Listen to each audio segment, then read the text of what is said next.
Happy Friday, everyone. Thank you for joining us here on Live Impact News on WCNC Plus. I'm Nick Sturdivant. Across from me is the talented and just fabulous, overall fabulous producer, Carlene, in person, Hi, Carlene Nick. Bragg. How are you doing? I'm good. How are you? I am doing well. It is Friday. We It's made busy. it. A lot has happened this week. A busy Friday than usual. Usually Yeah. Fridays are Yeah. a little slow. Yeah. Not today. It's a lot, and so I don't want to waste any time. So let's get out to Washington, D.C. This is the live look of the White House. This is President Trump. Just to give you some context, in case you haven't heard, the Supreme Court handing out a major decision today, frankly, a big win for the Trump administration, about allowing the window for the Trump administration to take steps to implement its proposal to end automatic birthright citizenship. President Trump has been speaking for over an hour, or about an hour at this point. Yeah. So he's taking questions from reporters. Let's take a listen in to what's being said right now. Action. Threaten my life? Yeah, they have threatened. I get that throbbing feeling every once in a while. Get that throbbing feeling, but you know what? That's okay. This is a dangerous business. What I do is a dangerous business. You know, I tell the story of the car companies and different people in different professions. You have race car drivers, as an example. 1/10 of 1% die. Bull riders, 1/10 of 1%. That's not a lot, but it's people die. When you're president, it's about 5%.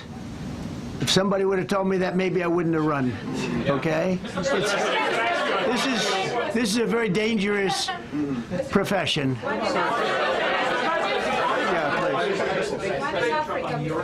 By the way, so many questions. Should we keep this going, Pam? This is the opposite of Biden. Biden would take a half a question and he'd leave without answering it. Go ahead. On Iran. You tell me when it gets boring. Okay. If Iran... Are you from Iran? No, I'm not from Iran. I'm from the UK.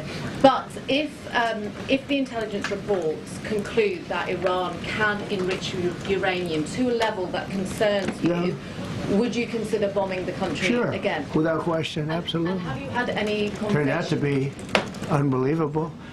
But, our incredible flyers and I call them the shots. These guys are unbelievable. Think, from 52,000 feet, they hit the equivalent of a refrigerator door. They actually hit it right in the center, so it's much smaller than that. And just bomb after bomb going deeper, deeper, blowing up. Incredible, incredible thing. I don't know if you heard the general. He was very impressive. Raisin Cane. He's the one that beat ISIS for me. And he did it in a matter of weeks. And I was told it was going to take 4 or 5 years.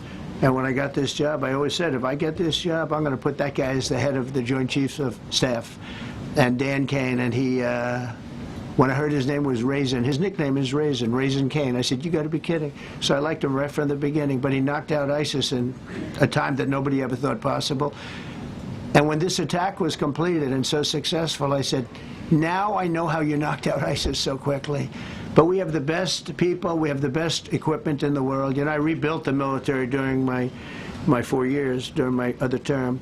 We have the best equipment in the world. The problem is we gave away, a lot of it, but small, relatively speaking. We gave a lot of it away to Afghanistan. Shouldn't have happened. That just shows how incompetent they were. They gave all that equipment away, billions and billions of dollars worth. Shouldn't have happened, but that was small compared to what we have. Now we have a great military with great people. Okay. Mr. President, congratulations. A couple of very different questions. One is Rwanda, 1994. As you grew up in New York, we all knew how horrific those attacks were. Congratulations on that treaty. There are talks that perhaps... That's going to take place today at 3 o'clock in the Oval Office. We're going to have a signing with Rwanda and the Congo. I have a follow-up. So I'm a little out of my league in that one because I didn't know too much about it. I knew one thing. They were going at it for many years and with machetes. It is one of the worst wars that anyone's ever seen.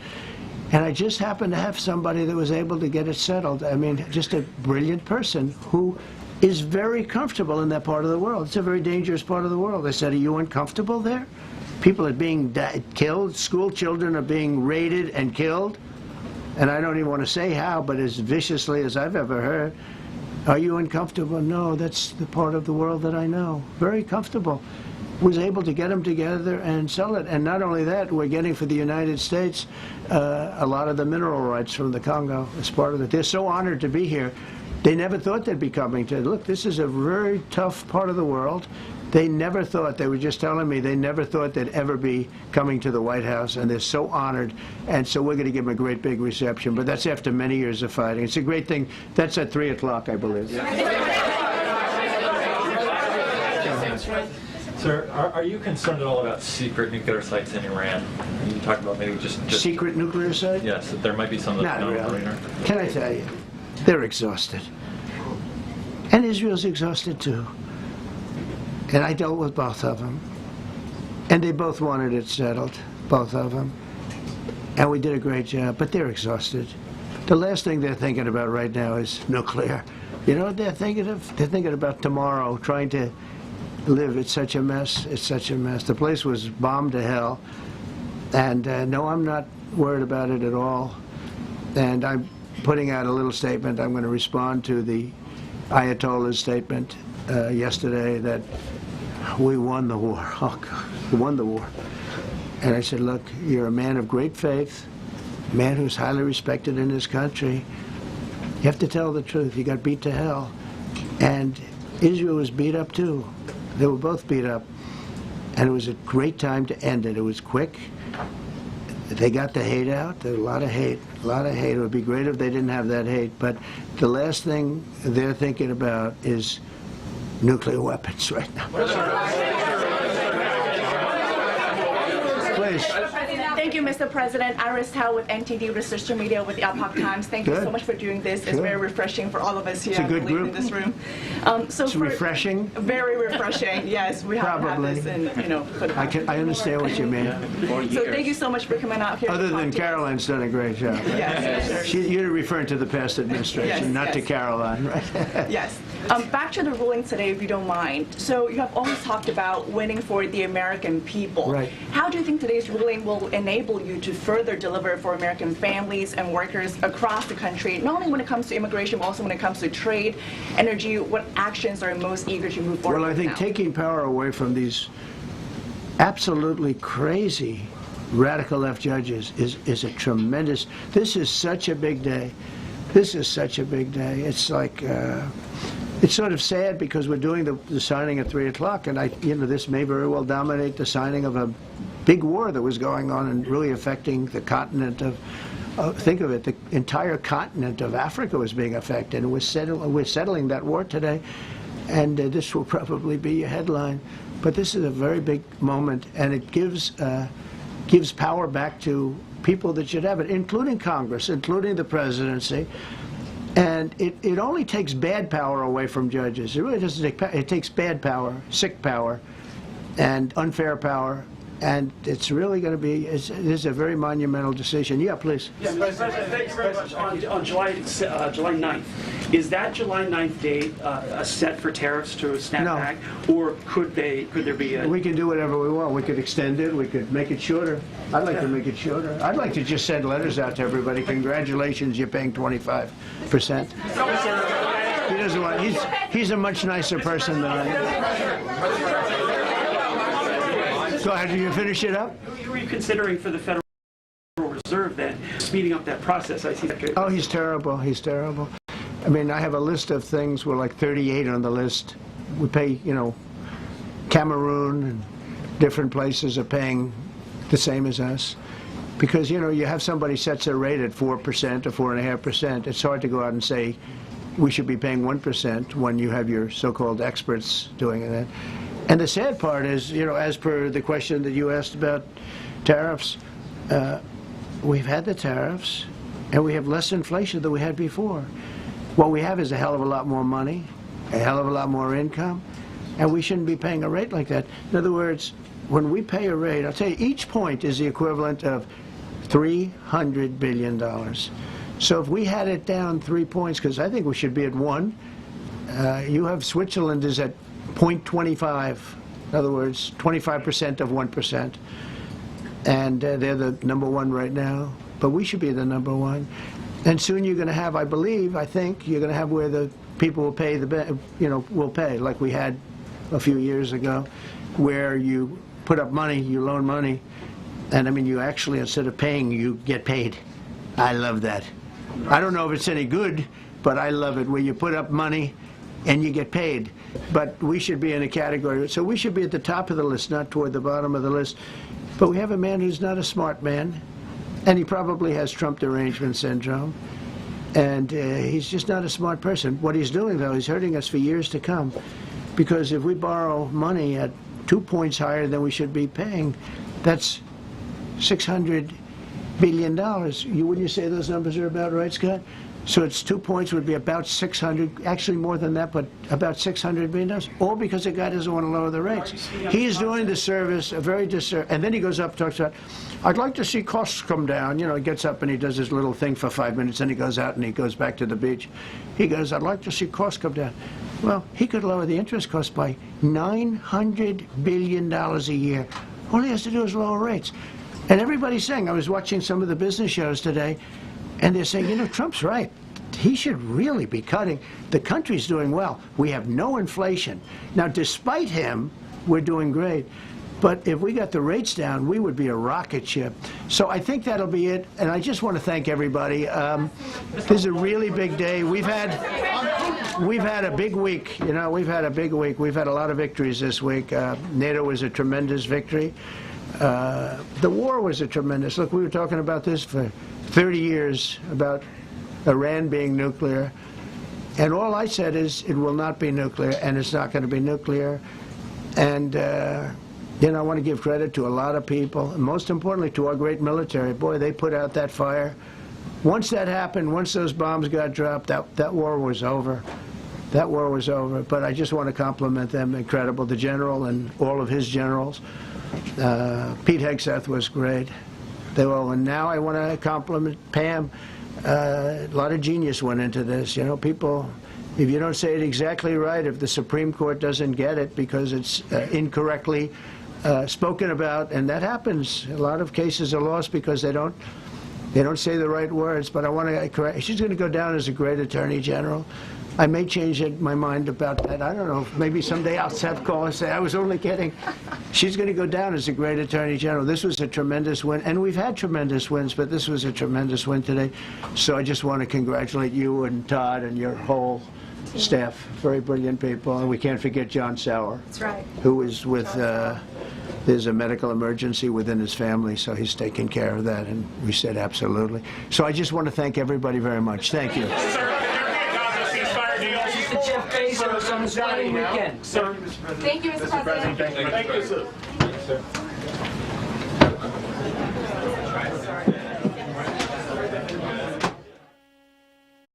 All right, so you're watching Live Impact News on WCNC Plus. I'm Nick Sturdivant. The time right now, 12:43.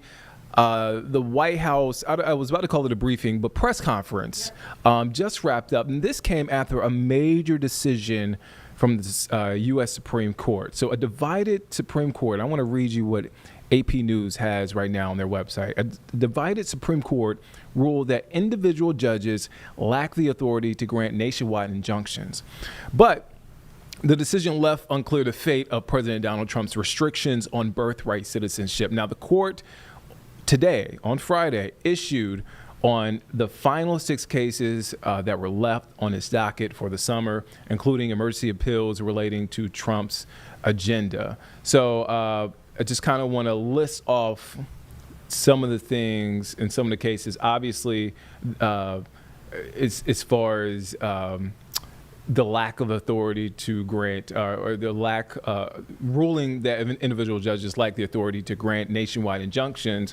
And the reason why this is so important, because the Trump administration is treating this as a major win, because it would allow them to start implementing its proposal to end automatic birthright citizenship.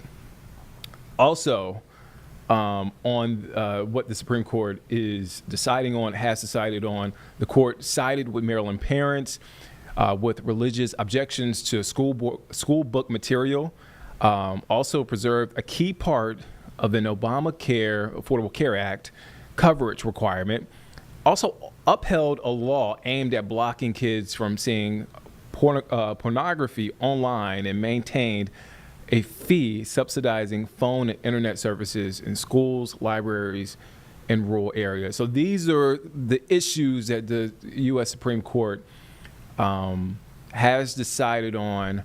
And I'm just reading through some of the blog, some of the parts of the blog AP News has put down. For instance, during that press conference, President Trump, as far as the school decision, he says, Trump says school decision will, quote, bring life back to normal.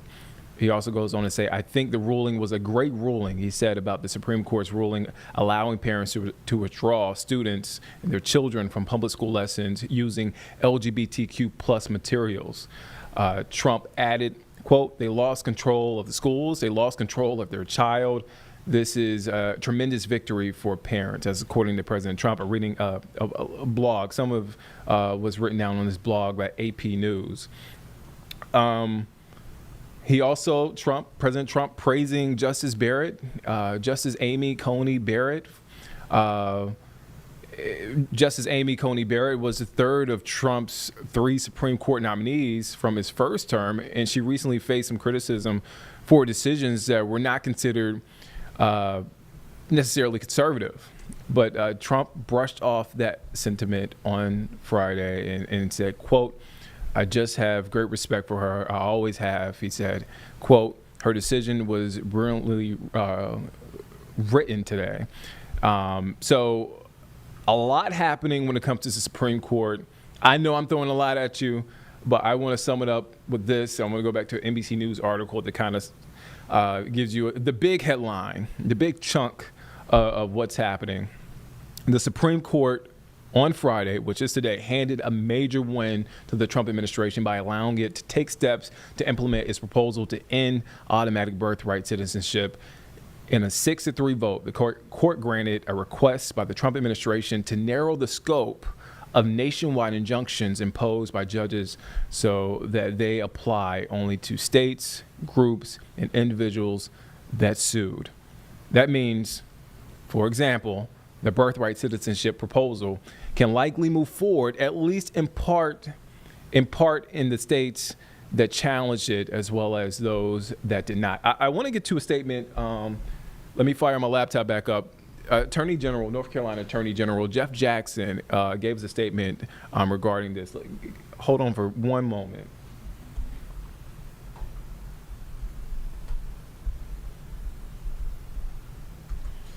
We were listening to the press conference and my laptop closed on me. So it happens. This is Live Impact News. All right.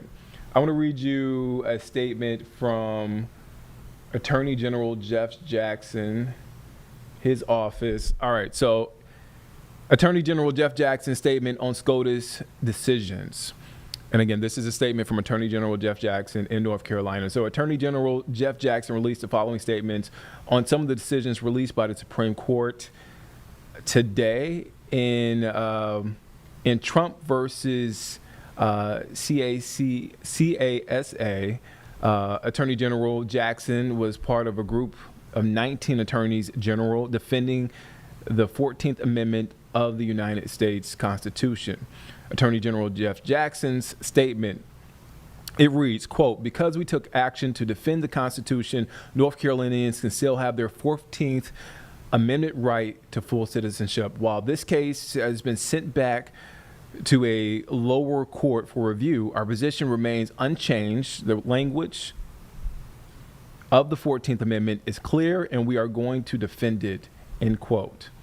And this is just one of the statements. He had a number of statements regarding a number of rulings today, but that's just one of the statements from Attorney General Jeff Jackson that I wanted to read that for you guys. So again, big rulings today from the United States Supreme Court. We'll have more on this throughout the show. You see our impact panel, I guess I should point in this direction, with some information in case you have the volume turned down low or in case you don't have the volume on right now. You can read it right here.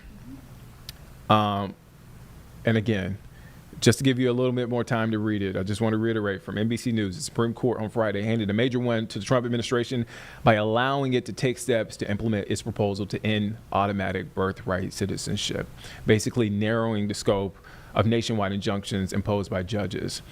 All right, so that is a story that is continuing to develop, a big story, obviously, for our country, for the Carolinas. So we will continue to follow that. But for now, we want to get to another big story. There's been this story all week. We're talking about weather, hot weather, storms.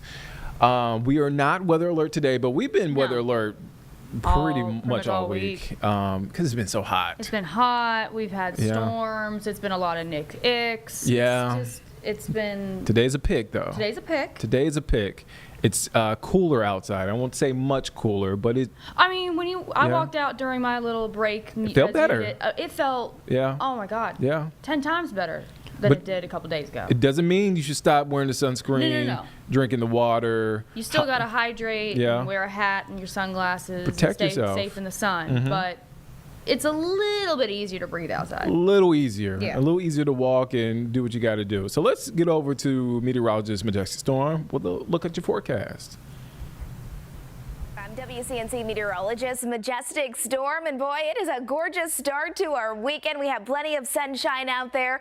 Temperatures today will top off into the 90s, but it's still going to be a humid day. So once you add the air temperature to the humidity, it's going to feel like we're over 100 degrees at times. This upcoming weekend, though, make those outdoor plans. It is going to be fantastic. Lots of sunshine, just feeling like a hot summer weekend. Now, we do still have chances of a few isolated thunderstorms here and there. So if you're packing up the family, you're heading out to go camping, or you're going to the lake, just make sure you do stay aware that we could see those random pop-up showers, and 1 or 2 of them could become strong to potentially severe at times. Then taking a look ahead, Tuesday of next week will bring the next best chance to see some rain showers across the area.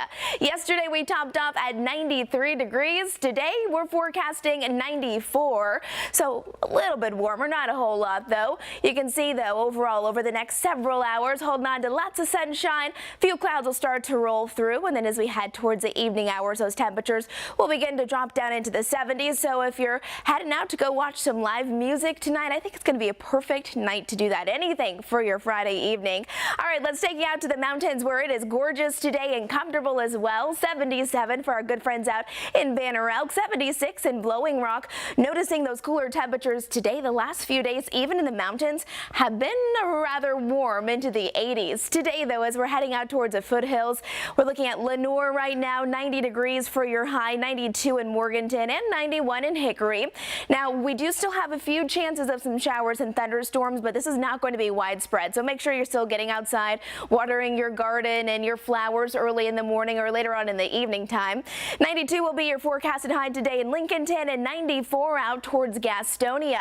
Bringing it back home, areas like Lancaster, about 94 for you in Rock Hill. Noticing though, whole lot of sunshine and hardly any wind. So if you're heading out to the golf course, I think it's going to be a great day to do that. Grab the sunblock and stay hydrated with extra water. Now we're looking over the next 10 days. You can see those temperatures here. Going to drop down a few degrees as we're heading into the weekend. Around 92 degrees actually 3 days in a row. Our average high, we should be into the upper 80s, so we're just above that. And then look at next week. We'll have this front move through. It'll drop those temperatures to our average high. And then as we're heading towards our 4th of July, I know many of you, you have your eyes on it. You're making those lake day plans. Maybe you're planning a party, whatever it may be. It seems like those temperatures will still be steady into the lower end of the 90s. And we do still have some opportunities for showers and thunderstorms nearly every day over the next 10 days. But that's not too out of the ordinary for a summertime forecast. As far as that more widespread rain goes, though, seems like Tuesday will be the next best opportunity for that. Hour by hour for your Friday. Remember, it's a nice start to the day, nice afternoon, but again, could see those afternoon thunderstorms pop up here and there. Even a brief heavy downpour, not out of the question. Not widespread, though, very isolated. Waking up for your Saturday morning, if you're heading out to the farmer's market or getting that morning time run or walk in, it's going to be so beautiful, comfortable as well. And then again, Saturday afternoon, those pop-up thunderstorms will be possible. I think we're pretty used to that as we're heading in our summertime season with very nice warm temperatures and then those thunderstorms developing later on in the day. For today, an isolated thunderstorm could become strong to severe low-end threat for that. And if that does happen, we'll be watching for high winds. Overall, though, our 7-day forecast, it looks like this, 94 degrees. We are bringing that heat for our Friday. Gorgeous, though, small chances for a shower or thunderstorm. We'll be watching that over the weekend as well. And then next week, we'll be heading into the last couple of days of June and heading into July with those warm temperatures ahead. Hope you have a great weekend. Wow, June is getting out of here like it had somewhere to go. That's what we were saying earlier today. It flew by. Came and went. May kind of stayed here with it. And June is just out of here. I'm like, it's already the end of the month. Now I got to start thinking about July. Right. 4th of July is next week, next Friday. Next week. Wow. Man, I don't even have plans yet because it snuck up on me. I know I don't have plans when my mom calls me and asks me what are my plans for 4th of July. So I don't have plans. Maybe I'll figure it out in the next 7 days. Yeah. All right. So it's going to be a hot weekend. There's that. All right. So let's go to Baton Rouge, Louisiana. Right now, this is a live look at Robert F. Kennedy Jr. He is our top health official in the country. So he is with Louisiana Governor Jeff Landry for a Make America Healthy Again bill signing, what they're calling first of its kind Make America Healthy Again policy in Baton Rouge, Louisiana. He's speaking right now. Let's listen in to what's being said. There's a doctor up at Harvard called Poland, Dr. Poland, who is curing schizophrenia with changes in diet.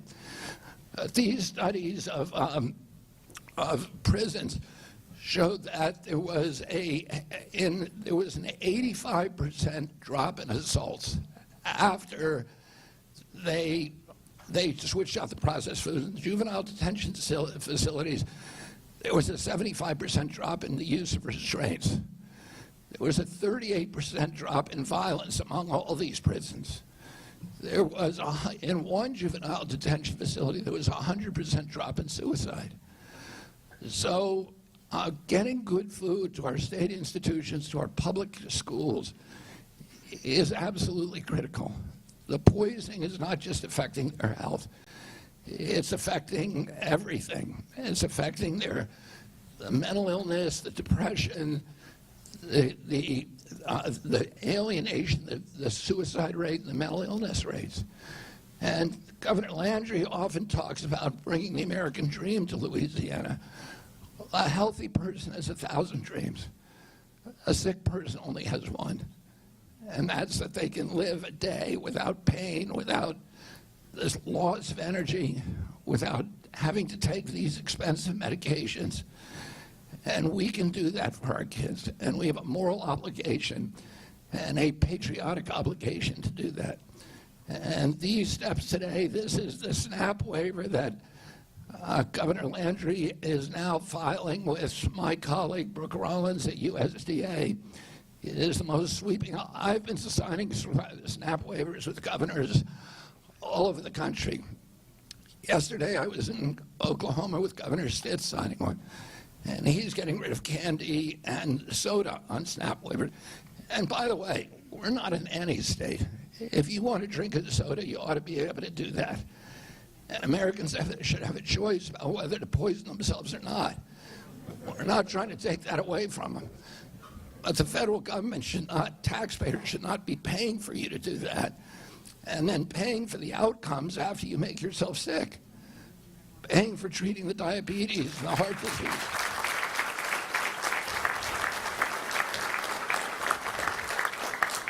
So, and you know, 10% of food stamps are now going to soda. I'm so happy that Governor Landry, with his boldness and his leadership, has been the first governor to add junk food to that, measured by sugar content. That is going to have a dramatic impact on public health among the poorest populations in this state. And we need to be bold. I want to congratulate all the legislatures here on supporting this legislation. It is going to change Louisiana. 4 years from now, Louisiana is not going to be 49th anymore. And as Governor McMath, or Senator McMath said to you, this helps me do my job, because the food companies are coming in every day and saying, stop the states from doing this. We don't want to have a national product that has a patchwork of different states with different rules. We need national laws, and we're going to do it on our own. So this week you saw Kraft, the largest food company, remove food dyes. We've had Cargill pledge to do that. We've had Tyson's Food already remove them. And we're seeing this, you know, Steak and Shake and all these other companies, Starbucks, which had just a few of seed oils in some of its, in one of its products, an egg bite, is removing those. So we're seeing the companies come to the table, and one of the reasons they're doing that, they can justify it to their shareholders. They want to do it. They've never been able to justify it to their shareholders. And now they can, because they don't want what you're doing here in Louisiana. So I want to thank you all for your support of this bill, for your support of Governor Landry. And he and I share a vision for what this country should look like. It should be a country of healthy kids again. And we're going to make that happen together. Thank you all very, very much.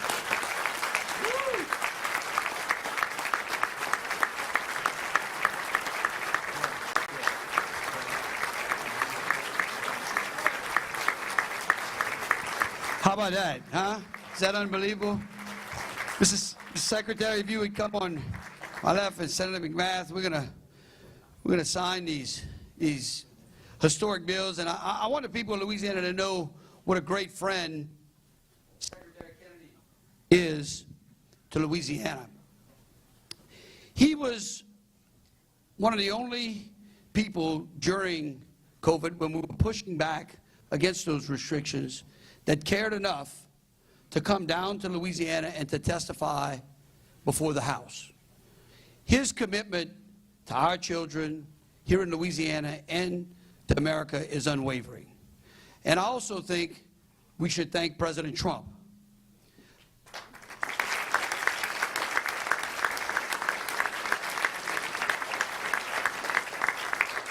For having the vision and the courage to be able to appoint people just like Secretary Kennedy to these offices that are absolutely going to make a difference as we make America great again and healthy again.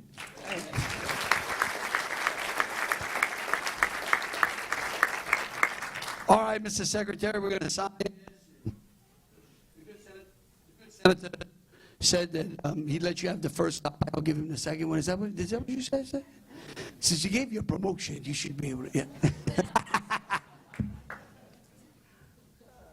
All right.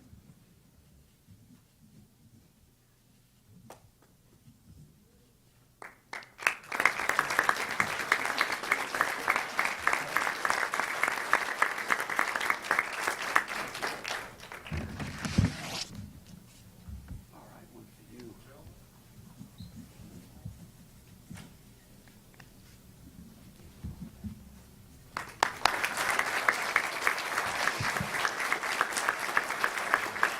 Senator Facey, come on, Senator Facey, come on up here with us as well. And this again is one of those bills that we all wish we'd have had a long time ago, right, Doc? Right? And look, I want to also thank the doctors that are here today that have worked helping us pass these types of proactive pieces of legislation where we recognize it's okay to make a mistake. We're just not going to make the same mistake twice. Right, Doc? All right.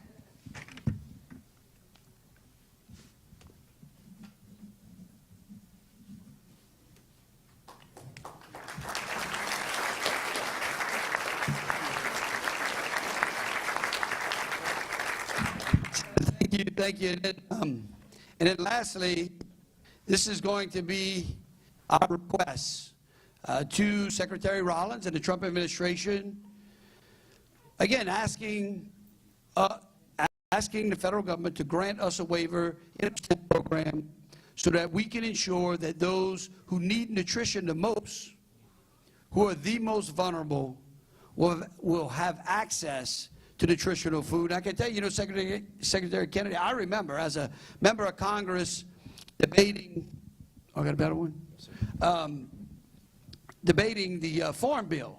And of course, they couple the food stamp program into the Farm Bill, which makes it real complicated. And I remember at the time, and I'll probably get this wrong, and the press will correct me, I know they will, but back in 2011 or 2012, I think we were spending like $350 million on soft drinks in the food stamp program. And what we're hoping to do is supplant that, is to move that amount and supplant good nutritional drinks and water and things that really hydrate our kids. So there we go.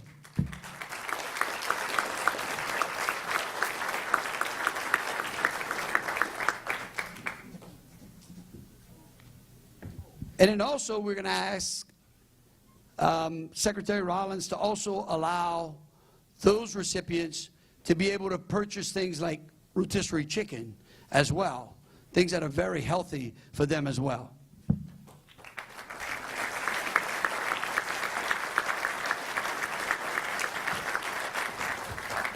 Again, thank you so very much, kids. Thank y'all so much. How about a big thank you to Secretary Kennedy, huh?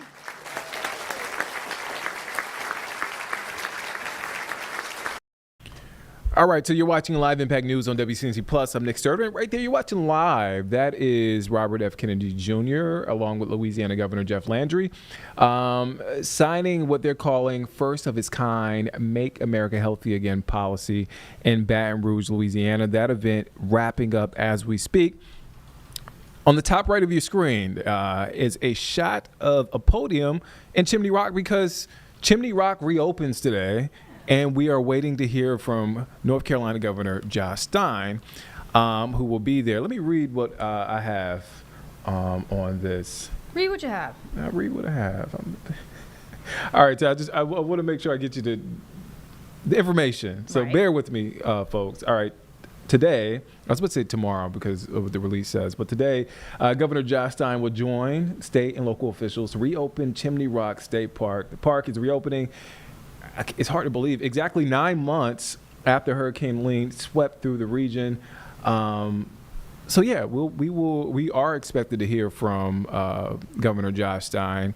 I see the camera moving at the bottom. Camera's moving, but it just looks like people are kind of filtering in. Okay. You see, there's empty chairs. And that's our camera. That's our camera. Yeah. So that's there. The event obviously has not started yet, but we're keeping an eye on it, and you're keeping an eye on it as well. You're along for this journey with us. So again, we are awaiting that event. But in the meantime, we have WCNC Charlotte's Julie Kay here. She is, I would like to call her our political reporter. You are on the pulse of a lot of things that are happening in the city, in the area, in the state. So talk about, I mentioned that he's going to be in Chimney Rock, if he's not already there already, Governor Stein being. Talk about why he's there outside of Chimney Rock reopening. Yeah, so there's a lot of things going on today. I mean, as you mentioned, always. Always. But at the state level, lots going on. So yesterday was the last day of the legislative session, the long session. They'll be back in a couple months. But they signed, kind of the last second, another Helene relief bill. So that is going to Governor Josh Stein today to sign. So we know for a fact that today when he's there at Chimney Rock, reopening the park, talking about 9 months since Helene, he's also going to sign in that bill into law, which means $700 million as a total. 500 have already been allocated. They've made some decisions about that. 200 million they have in a fund that they're going to use, as we continue to see where the needs are. Of course, anyone who's talked to anyone in the mountains knows those needs are kind of ever changing. But it was a hassle, I would say, to get to this point. I would think I was on here a few days ago saying we don't know if it's going to happen. Right. So this is huge that it is here, not just that it's at Governor Stein, but it was the literal last day of the session. It's a big chunk of money. It doesn't have everything, of course. I mean, it's going to take, the state estimates, $60 billion to fully recover from Helene, if you even can. But this is a step forward, although House and Senate didn't really fully agree on everything. Is this about, correct me if I'm wrong, is this about half of what was asked for or yes, Governor Stein has submitted a couple of requests. Now, I believe it was over a month ago now that he wanted about $1 billion, which makes sense. I mean, like I said, $60 billion in total. But it's just about how much money do we currently have right now. The state budget, which we'll get to in a minute, we don't have for this year. That's a separate story, but related, obviously. Problem. Yeah. That was the legislative session's main goal. Didn't happen. We'll figure it out later. But that's usually only about $33 billion per year. So even if we got rid of everything else, still wouldn't be enough. And obviously you can't get rid of everything else. So this is going to take multiple steps. It's not everything Governor Josh Stein wanted, but I think any collaboration between the two chambers, the two parties, getting to his desk is a great sign for now. There are a lot of great things in this. The people I've talked to out there are still like, we have private roads and bridges that need to be repaired. If you've been in the mountains, you know that that's not the same as it would be here in Charlotte. Right. You can't go around. You literally need a bridge to be able to get out of your house sometimes. So that's the biggest put together chunk, $75 million going straight to that. So I think people will be excited to hear about that. Some money to going to public schools, rebuilding schools that were harmed, some grants and just some direct funding. Excuse me, I tapped the microphone. I think that's about $65 million in total. And some other interesting things too, crop loss, agriculture, wildlife, things that all sound separate, but in the grand scope of things, all work together. Yeah. It's not like we could come out and say, all right, here's $500 million. It's only going to roads and bridges, because this all works together. I mean, I was just talking to one of the nonprofits up there, Lansing's Bridge to Recovery, a couple days ago, and they were like, I can rebuild this bridge, but if there's still debris in the river, it's going to come knock my bridge down. Right. So this is all interacting with each other, and I think that's part of the reason some of this back and forth has been so difficult between the chambers, because they have different priorities, although all, it seems, are important. This has been a years-long issue on how to divvy up the budget. Yeah. It's always been a big issue. Now you've thrown Helene into it, which is a whole other bag of worms. Yeah, Like, so it gets complicated. it's complicated on any other year that a hurricane didn't devastate our state. And that's the question too, is do we even put it in the budget? That's Right. part of the reason it took so long, is because the House didn't want to, Right. Senate Republicans did. At a larger level, you would think common sense, well, why wouldn't we have Helene funding in a budget for 2 years? We know we're going to be doing this 2 years from now. The House said, well, if we put it in a relief bill like this instead, it's going to get there way faster because you and I are not going to agree on this budget. So, and they were correct. They did not agree on the budget. So this is definitely not the end. It will be interesting to see if, when we come back and eventually do create a budget, if that's the way that they go or not.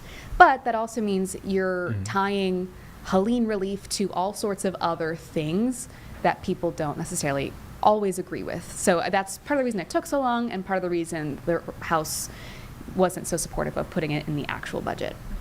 A back and forth that Julie Kay can break down and does a great job of breaking down. Julie is going to keep an eye, just like all of us are for the governor and his press or his speech. I don't want to call it a press conference, but speech today in Chimney Rock as it opens. So we will hear more from Julie Kay a little later. She'll be back.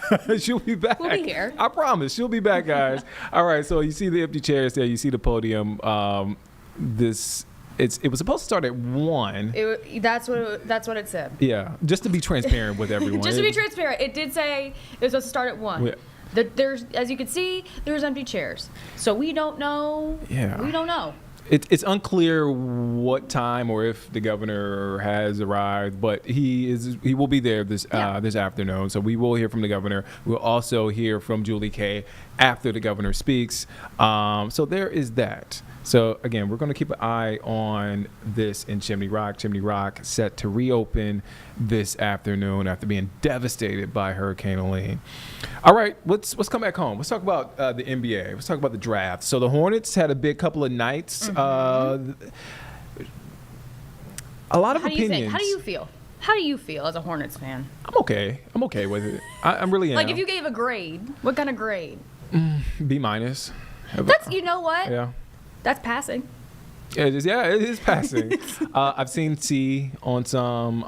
What the Hornets really did here, in my assessment, right, is they addressed shooting, and they addressed some defense, and they addressed picking a big man. So they were able to get 2 wing guys in Liam McNeely, Con Knipple, good shooters. Zion James also on that Duke squad, decent shooter, can play defense. And they also have a big presence, the kid out of Creighton that they selected, who, got to work on the rebounding aspect of things, but they made these selections. It looks like they're trying to revamp this organization. There are a lot of questions with LaMelo Ball. Yeah. Will he be traded? Is this his final year in the Hornets uniform? Miles Bridges, will he be traded? Will this be his last year in the Hornets uniform? And I think this is a big, this could be a big turning point for Charles Lee, the second-year head coach. Obviously, a disappointing season. We expected more games to be won. So they had a lot of ups and downs. Ups and downs, a lot of downs. They hope to turn around the season. So yeah, and start fresh. I feel like we say that a lot with the Hornets, starting fresh. We've said it with the Panthers. We've said it with the Hornets, and it's a rough go for the sports scene here in Charlotte, as far as basketball and football. Correct. I just want to. I don't want to say everybody. We have some winners now, but it's. Let's be honest with ourselves. But B minus. I'll give the draft a B minus. That's my assessment of the draft. Yeah. They had a press conference to introduce some of the new players. Just a little bit ago. Here's that press conference in case you missed it.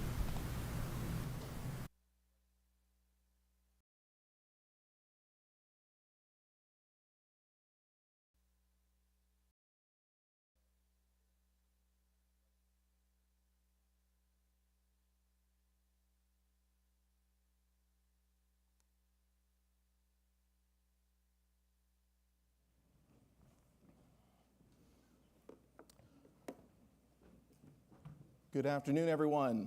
Thank you all for being here with us on a really spectacular occasion here for all of us in Buzz City as we welcome the Charlotte Hornets 2025 draft class to their new home. My name is Sam Farber. I'm the radio play-by-play broadcaster for the Charlotte Hornets, and it's my pleasure and privilege to be your MC for today.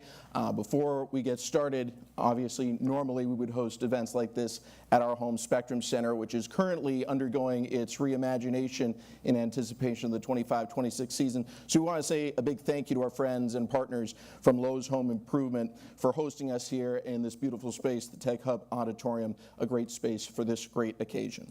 Whether you're here with us in person or are tuned in live on FanDuel Sports Network, 92.7 Sports Radio WFNZ, or the Hornets.com page, thank you all for joining us here today. It's been a very exciting couple of days in Buzz City as the team added 4 picks in the 2025 NBA Draft.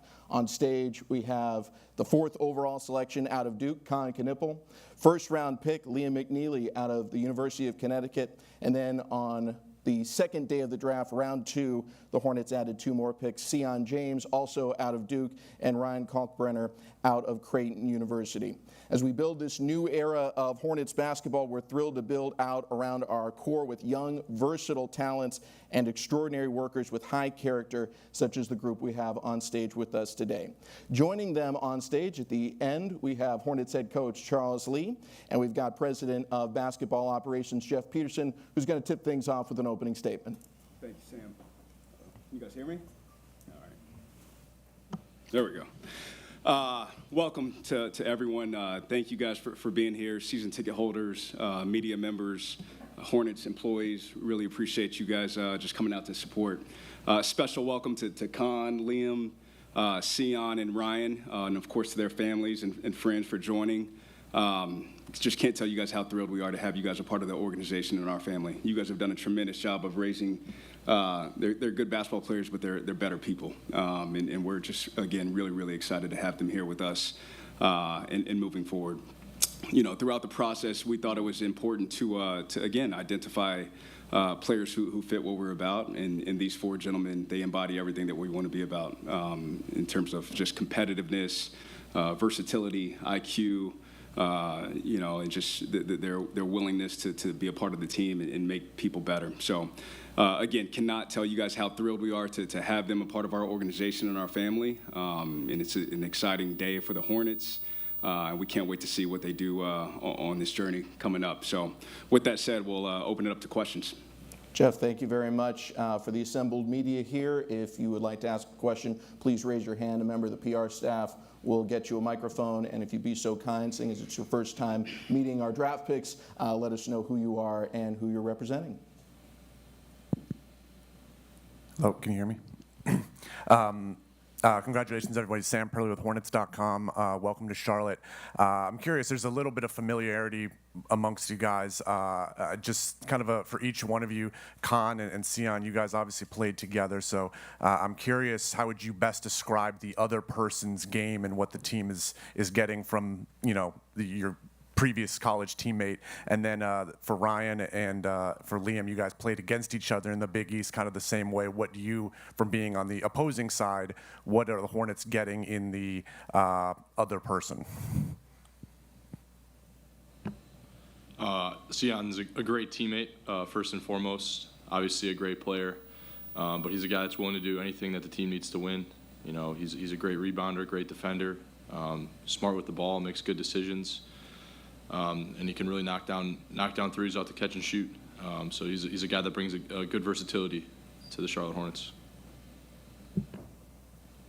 Yeah, and for Con, of course you guys know Con's game. Con's a great dude, one of my favorite teammates, someone that I'm glad to be able to play with again, share the floor with again. More than anything, Con's a competitor, and he's someone that wants the ball, especially when the moments are the biggest. Con's game speaks for itself. He makes shots, he makes plays for others, and he's going to make all of us better players and make this a better organization. First of all, thank you all for being here. I'm super excited to be a Hornet. But let's just say I'm glad to be on Ryan's team this time. He made it really difficult. He was really difficult to play against.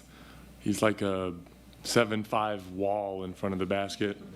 One of the best defensive bigs in the Big East ever, in my opinion. Great player. Yeah, same with me. I'm glad to be on the same team as Liam this time. High level scorer. Found that out in Omaha when he dropped 40 on us. So hopefully it'll be good to be on the same side of that this time. But yeah, high level competitor, high level scorer. It's going to be a lot of fun being on the same team as him. Rod Boone, Charlotte Observer, right here, guys, over here in the back. Just for each of the players, the Hornets organization, what do you guys know about the team and the organization before you got here, and how do you want to change the perception that's maybe nationally about just how the organization is perceived, not around these parts? Obviously, you know, Coach Lee and Jeff Peterson here to my right have made it known that they want to change the culture here. They made that known to us on the visit and the interviews at the Combine. So it's bringing in high character guys that are about the right things, about playing together, about winning. And, you know, it's going to take some time, and we're all here, and I think bought in to be able to do that. I mean, it's a really young team, but everybody's been so welcoming. Jeff, Coach, some of the guys have been texting me, and I know Con as well. But it just brings almost like a familiarity to the group, and it's like a sense of team connectedness. But yeah, like Con said, I'm super bought in and ready to give everything I have to this program. Yeah, those two pretty much said it all. The biggest thing that we're looking to build the team with a high culture team, a high character team, and a team that's going to be winning and sustainable for the future. And it's cool to be able to do this with these guys. Yeah, kind of what those guys already said. I came on for my workout for my pre-draft stuff. You could feel like the excitement and the energy just in the workout and around the building and all that. You can tell that what they're building here is going to be something special. So I'm excited to be a part of it. I know these guys are going to be a big part of it as well. I'm excited to go on this journey with them. And then for Charles, according to Jeff, you help scout these guys, I guess, in terms of the process. So could you give me your scouting report and how you feel these guys will each help you win games? Yeah, it was very kind of Jeff to say that. I would actually give him and his group a ton of credit for these individuals that we have up here today. I think that they do a phenomenal job of identifying characteristics that we are looking for to continue to move this thing forward and build sustainable success. I think that, you know, in the heat of the moment sometimes you can get caught up and you can be tempted by other situations, and they stayed true to their process and to their core and what they know that our team needs on and off the court, and I think they did a phenomenal job.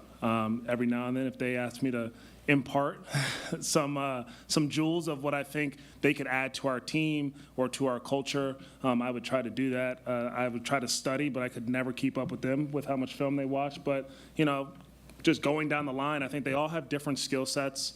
The biggest thing that they're going to add to our group immediately is competitiveness, the hard work, and understanding that nothing's going to be given to them from day one, that they're going to have to earn it, that they're going to have to work hard, but they're committed to that. When you sit down with these guys and you talk to them about what they love about the game, it's like the work that goes into the game, not just the actual tipping it up and getting to play in front of the crowds. And so that, like, to embrace that part of the journey is really important and rare.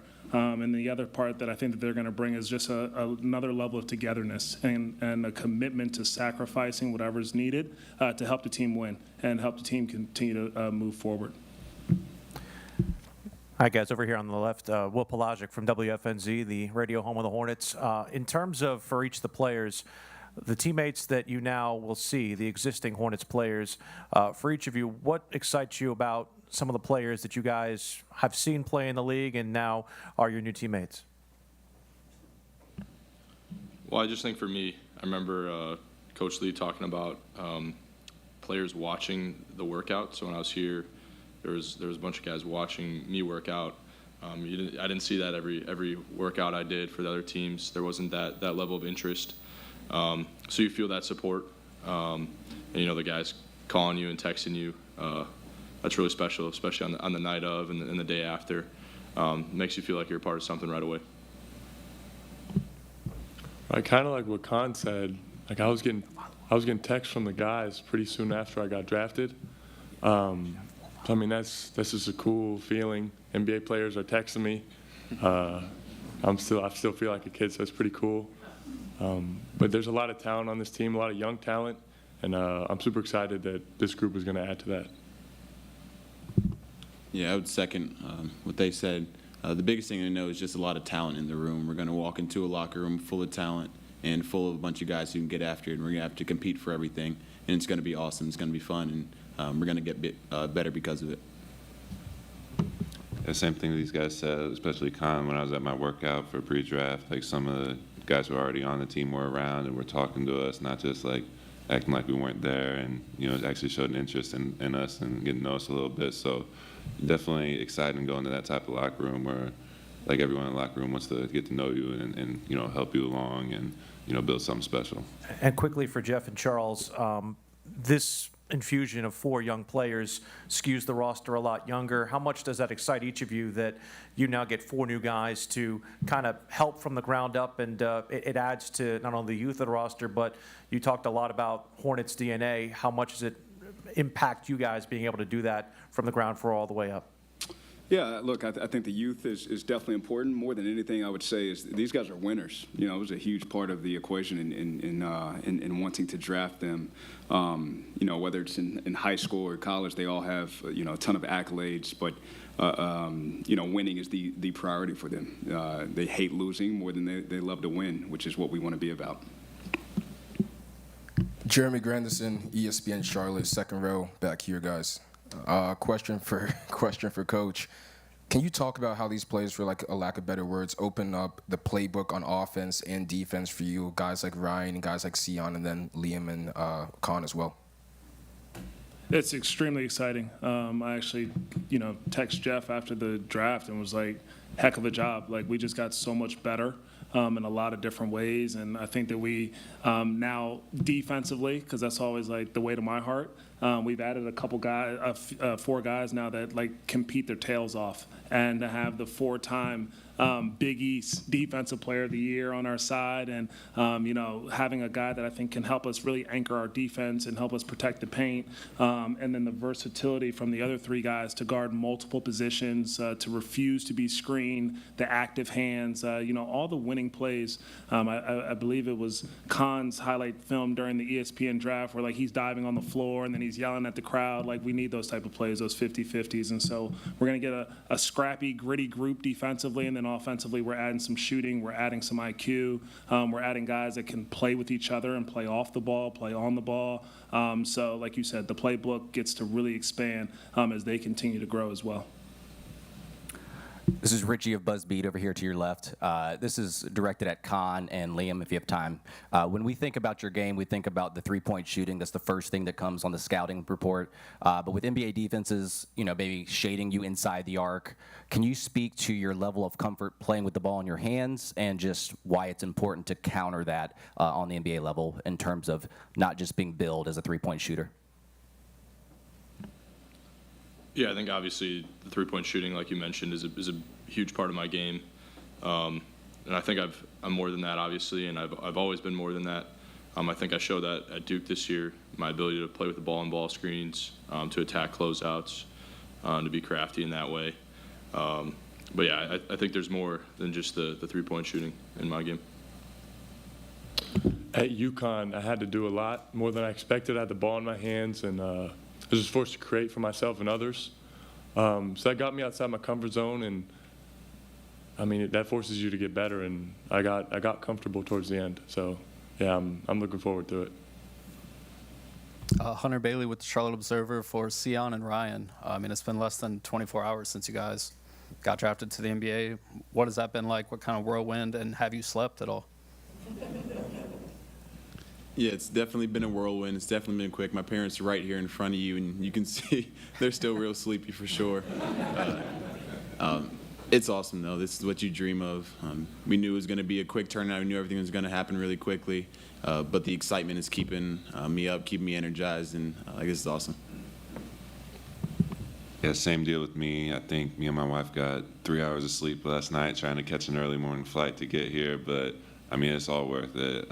It's just what you dream of as a kid, so whatever you got to do to make this happen, and we're doing it. Mike Seth from Queen City News and Carolina Sports Live. This is for Jeff and Charles. In piggybacking off of what the players said, they had current players there for their workouts. So the follow-up would be, how much did your current players, offer advice and influence in who you ended up picking? Yeah, it's what you love about them, the guys that are currently on the roster, because they care, they're invested. Again, we're all pulling in the same direction, so you inevitably we disagree on some things, of course, which is good. You want to get their opinion, but at the end of the day, it all goes back to, again, winning characteristics and habits that we.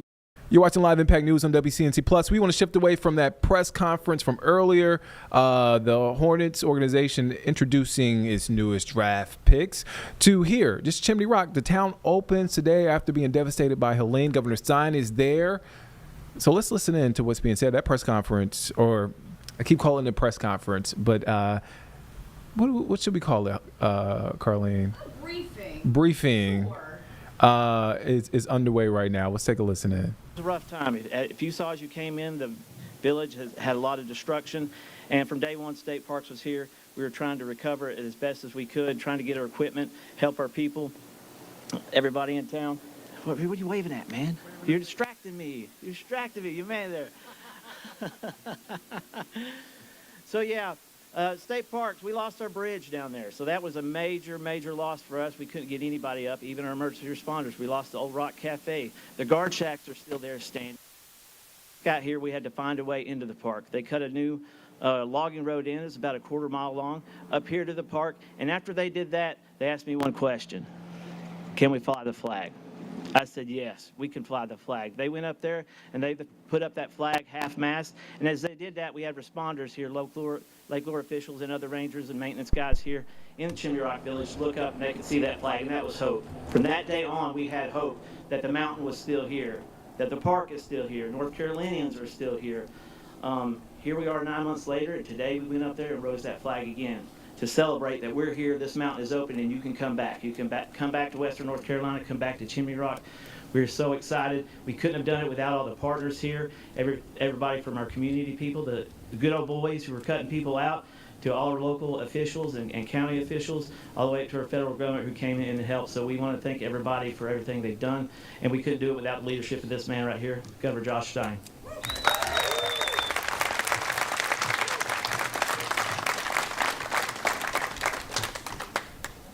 Good afternoon, everybody. What a happy day. Our First Lady Anna is here with me, and we are so excited to be at Chimney Rock State Park. I want to thank Superintendent Ledgerwood for that introduction and for his heroic rescue work, both while the storm was going and in its immediate aftermath. He was out there trying to keep people alive, and you and so many other first responders made a huge difference. And actually, I want to thank all of our first responders, if we could right now.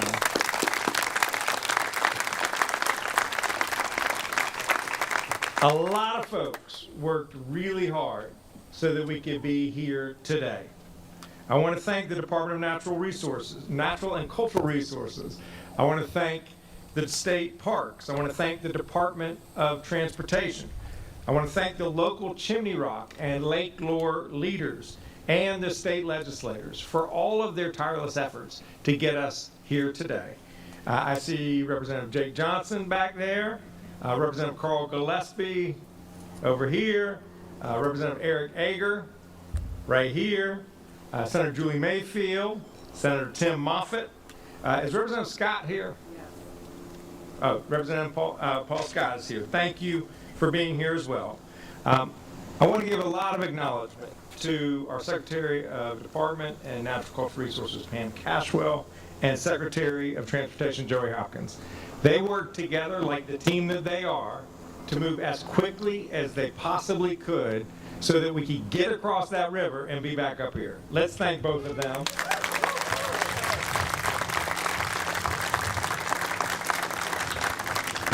I also want to thank State Parks Director Brian Strong, Chimney Rock Mayor Peter O'Leary, Lake Lure Mayor Carol Pritchett, and all of the people on all of their teams that make them look so good.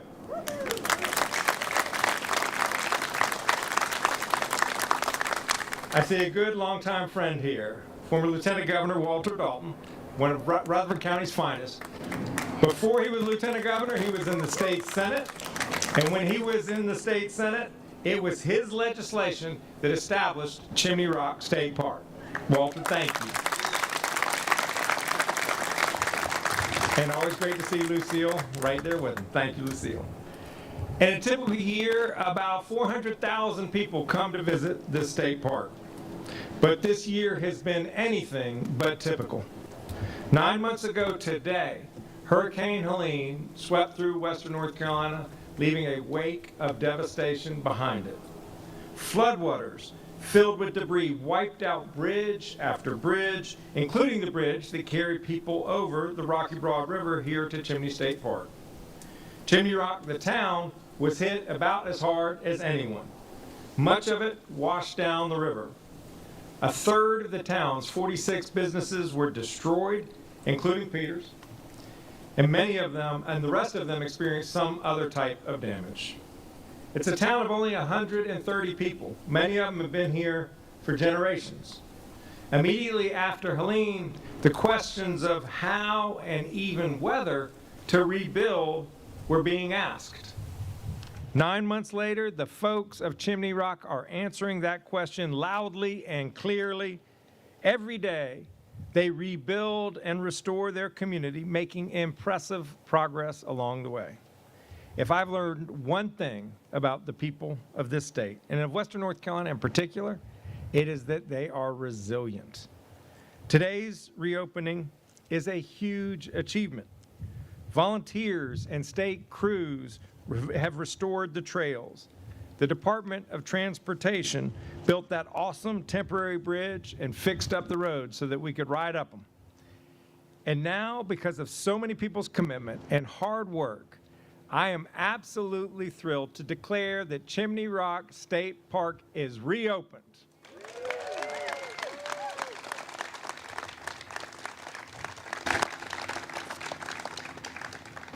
We ask people to register on the website in advance until we get everything fully all the kinks worked out, but come and visit.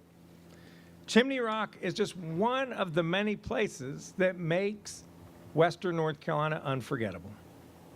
So it is a perfect place for us to kick off a new tourism campaign that the state is operating along with Visit NC called Western North Carolina Rediscover the Unforgettable.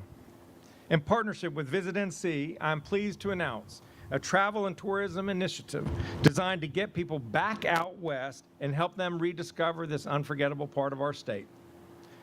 There's something in Western North Carolina for everyone. Unforgettable landscapes, unforgettable adventure, unforgettable food, wine, and craft beer, unforgettable crafts, music, and culture, and most importantly, unforgettable people. When folks from all over the state, all over the country, heck, all over the world, come here to spend their vacation and their tourism dollars here, we remind the neighbors of Western North Carolina that we will be with them until the end. This summer and fall, the First Lady and I hope to be up here as much as we possibly can in Western North Carolina. Looking forward to doing new activities. We've got zip lines tomorrow, trying out different restaurants, taking in these incredible views. And by the way, I've got a much better view than you do. It's amazing out there. We encourage all people in Western North Carolina, all people watching this footage, come to Western North Carolina. If you have never been here, you will be delighted. And if you have been here, rediscover the unforgettable and come back. And as if today couldn't get any better, I have one more piece of good news. Last night, these hard-working legislators passed House Bill 1012. It is a $575 million relief bill for Hurricane Helene so that we can have more success stories like here at Chimney Rock, and we can keep inviting people back to Western North Carolina. The bill also extends the state of emergency to October 1st so that we can continue to expedite recovery efforts, in particular our repair work of private roads and bridges. It includes $75 million for those private roads and bridges, in addition to money to fight wildfires, prevent landslides, repair dams, and support our schools and local governments. It passed both chambers unanimously, and I am excited right now to make this bill a law.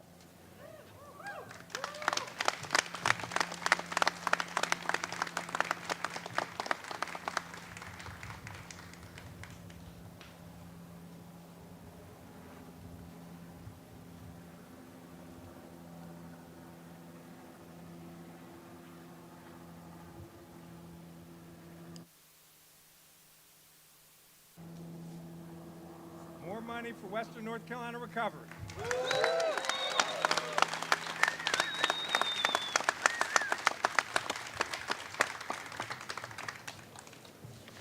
How fun is this? There is still so much more work to be done. We still need to support our small businesses with forgivable loans so that they can keep providing jobs and growing the economy. I call on the legislature to include that in the next recovery relief package.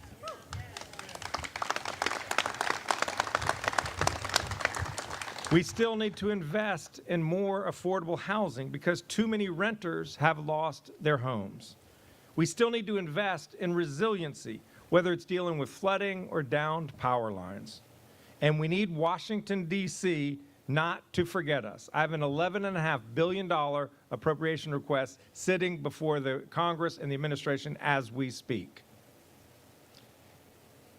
Every day, we have a lot of work to do, but it's also good to take stock and recognize that today is a good day. Chimney Rock State Park is reopened to the public. Our unforgettable Western North Carolina ad campaign has been launched, and this appropriations law is an important step forward. I thank the General Assembly for putting in the work and making it happen. Thank you. Let's keep good news coming for Western North Carolina.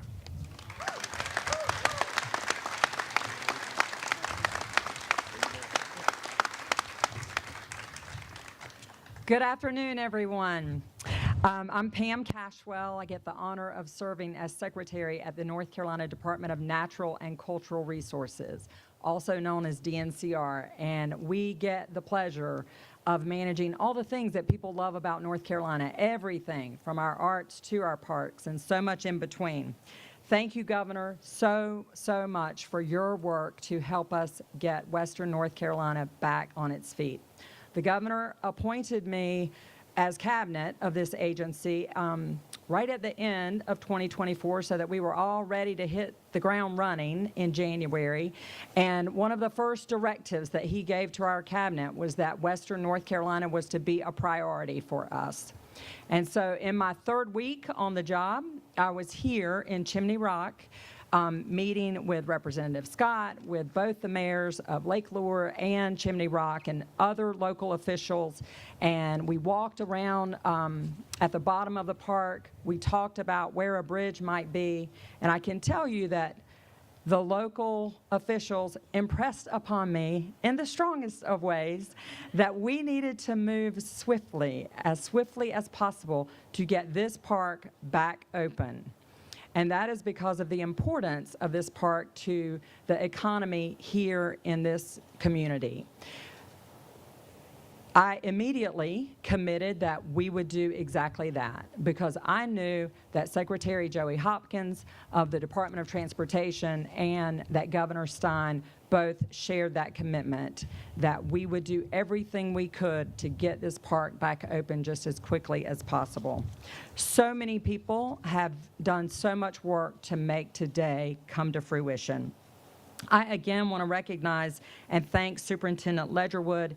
He and his team are phenomenal. They took heroic actions in the immediate aftermath of Helene to not just take care of this park and the people who work here, but to help take care of this community.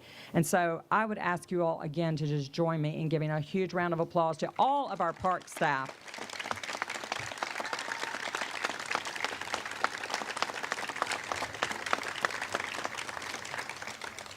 And I should add that it's all of our park team that is amazing, because we have park staff come in from around the state to help out in Western North Carolina. And so they're just an amazing group of people who we're very fortunate to have serving in North Carolina. So knowing that we were going to make this happen, we worked very hard to get it done. And this morning at 8:30, I was really proud to be here and be with our park staff as we went up on that rock and they raised the flag. And I can tell you it was a very powerful and emotional, just incredible moment to experience. And so again, thank you. Also, I did a hike this morning of the Hickory Nut Falls. And when you go, and I encourage you to do that hike if you are able, it is beautiful, amazing once you get down to those falls. But as you're doing that, it also is another example of all the hard work that has occurred here, because you go down that path, and if you didn't know that Helene had happened, you wouldn't know that Helene had happened, because there's just been so much work to clear all of the trails on the way there. So when Helene hit, 18 of our more than 100 sites were impacted in Western North Carolina. I'm so thrilled that with today's opening, we have only one park left that is not open, and that's Mount Mitchell. And we are excited. We want Mount Mitchell to be open. For those of you who don't know, the Parkway, the Blue Ridge Parkway, is what gets us into that park, and so we are dependent upon our partners at the National Park Service to help us get in there. But it's so thrilling at this point, 9 months out, to be where we had 18 sites that were really impacted and to be down to one, and that's just because of the great workers that we have in North Carolina. Finally, with 30 million visitors a year to our more than 100,000 sites, we know and appreciate the importance of travel and tourism here in North Carolina. And so we also are really excited to participate with the Visit NC and the Rediscover the Unforgettable campaign here in North Carolina. Again, there's no better symbol of that tourism and of our resilience than the rock above us. And so this opening sends a clear message that even though there's a way to go, we are rebuilding, we're opening, there's so much here to visit and rediscover. And just thank you all for being here and being a part of this. Now I'm really pleased to introduce someone who I'm sure he's very excited that this is happening, because I will no longer be texting him and calling him to say what's happening with the bridge in Chimney Rock. Secretary Joey Hopkins has worked so hard with DNT. They continue to work. They have so much left to do, but his team is incredible. Join me in welcoming Secretary Joey Hopkins.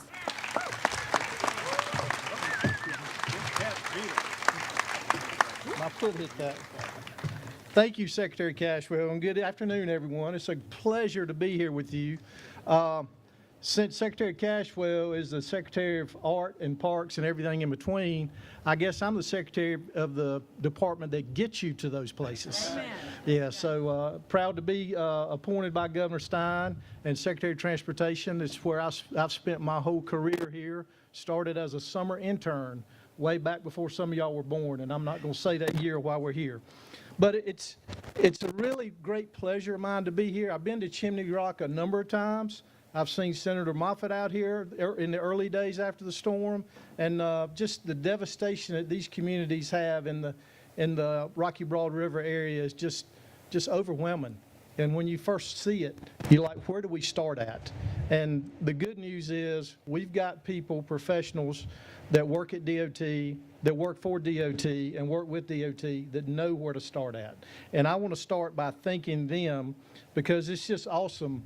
Wright Brothers was here in that first week. They did not have a contract with us, but they knew what needed to be done, and they came in and started rebuilding and connecting these communities. So I want to thank them.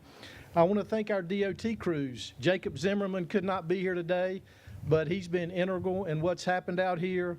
Nathan Moningham is in the back, and also Tim Anderson. They're the leadership, some of the leadership of the division out in this area.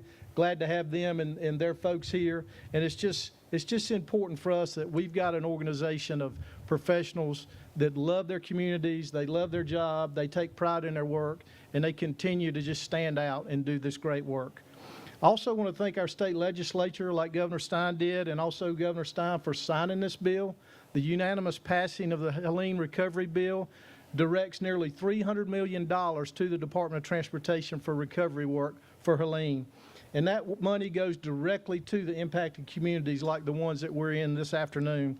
It's a tremendous boost to us that will help us match the federal relief funds to help, and also while we're doing that, to help us avoid disruption to the non-Helene work that we do all across the state.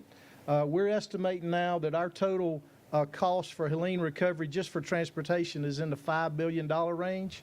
So this $300 million goes a long way toward helping that match that we'll need for the funds that FEMA and FHWA don't cover. Also want to thank the Department of Natural and Cultural Resources.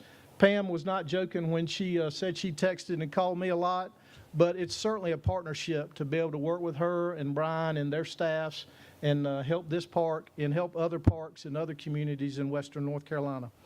The village of Chimney Rock, the town of Lake Lure, y'all have been with us side by side since the beginning. This is your communities, it's where you live, it's where you work, and we couldn't do it without you either. Also, the Bat Cave community, just right up the river here, and they've been integral in helping us for staging areas, for meeting areas, and just so many. All right, so you're watching Live Impact News on WCNC Plus. I'm Nick Sturdivant. So right here on your screen is Secretary Joey Hopkins with NCDOT. A press conference is underway because Chimney Rock is officially open. A big moment for the town there as they continue to recover, and a lot of western North Carolina continue to recover following Hurricane Helene. I can't believe it's been 9 months, but it has been 9 months since that devastation. So yeah, we want to shift over here, and as I promised, Julie Kay is in studio. We were listening to this press conference. We heard from Governor Stein. He signed into law House Bill 1012, basically a disaster recovery act to help with aid and recovery there in western North Carolina. Big takeaways from what he said? Well, this is, I mean, it's a huge step forward that takes our state contribution level to more than $1.6 billion towards Helene. Not nearly as much as it's going to take. We'll be doing these relief bills, I think, for a very long time if they don't wrap it into the budget when they come back from their recess at the General Assembly.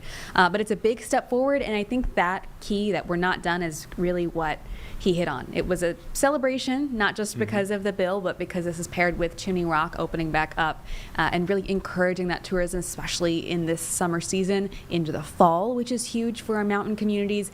But he was like, there's still things that are left out of this, not by any malicious intent, just by lack of funds that he wants to get to in the future. A big one he mentioned, affordable housing. It's not just rebuilding, it's that a lot of this is an issue that we already had across the state, across the country, really, but especially in those communities, finding a place to live that was affordable was already an issue, and a disaster like this exacerbates that. So Helene, as we know, really touched every facet of life. That's another one that he wants to get to in the future, so I imagine we'll be getting a more formal request when we get closer to the legislative session returning. And he also mentioned the federal government. Yes. and he has requested funds from the federal government, basically saying, hey, don't forget about western North Carolina. He said that during his press conference.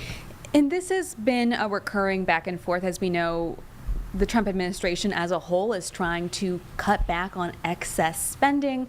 But I will say during the inauguration even, he mentioned western North Carolina and how Helene hit, and the federal government, he was referring to the Biden administration, did not do enough. There may not be enough money, period, out there. As we said, $60 billion to recover as much as potentially possible from Helene.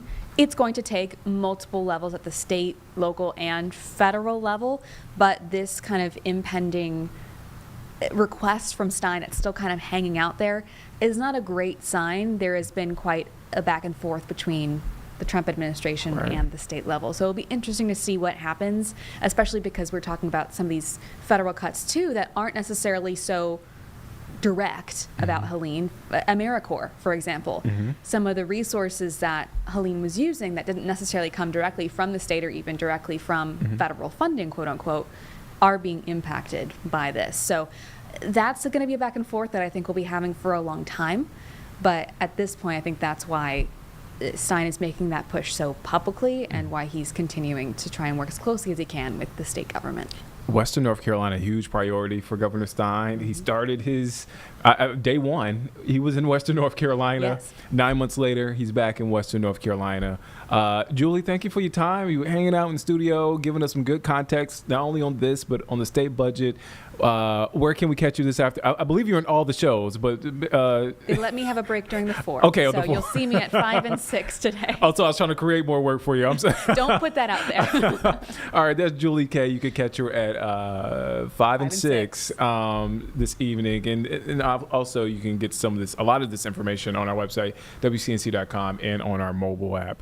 All right, so let's switch gears right now. Let's reset again. That press conference is still happening. If it's still going, we'll be sure to get you out there and as it wraps up. But we want to get you to a developing story, a breaking story in Catawba County. An officer-involved shooting is under investigation after a traffic stop that turned deadly after a high-speed chase. Let's get out to WCNC Charlotte's Anna King, who's at Newton Police Department. So, Anna, what can you tell us? What's the latest? Yeah, Nick, this was an extremely chaotic situation that broke out around midnight yesterday.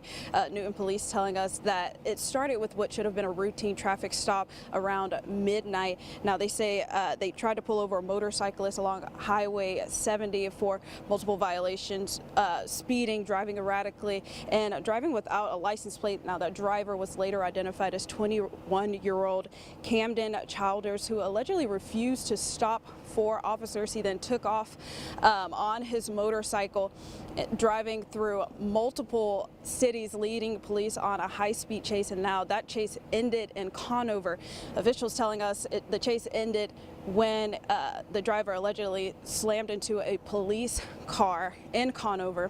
And that's when he got out of the vehicle, and a shooting broke out a shooting happened when officers pulled out their weapon and shot Childers. That's when Childers was then taken to the hospital, where he later died. We are working right now to get a little bit more information. We were hoping to speak to Newton Police, but there's no one for us to speak to there, so we're hoping to reach out to family to see if we can learn more on this. All right, so that's Anna King live there in Newton at Newton Police Department with the latest on the officer-involved shooting. Anna, thank you for your time. And you can catch Anna at 4, 5, and 6 this evening, again, with the latest on this officer-involved shooting. All right, so we want to get back now. You heard from Julie K giving us a recap of what Governor Josh Stein had to say during this introductory press conference as far as reopening the town of Chimney Rock. Today is day one of reopening. This press conference is still happening. We've heard from state leaders. And so, again, Chimney Rock State Park back open, a big day for that community. Let's listen in to what's being said right now. But we're all lucky, the people that live here, the village people.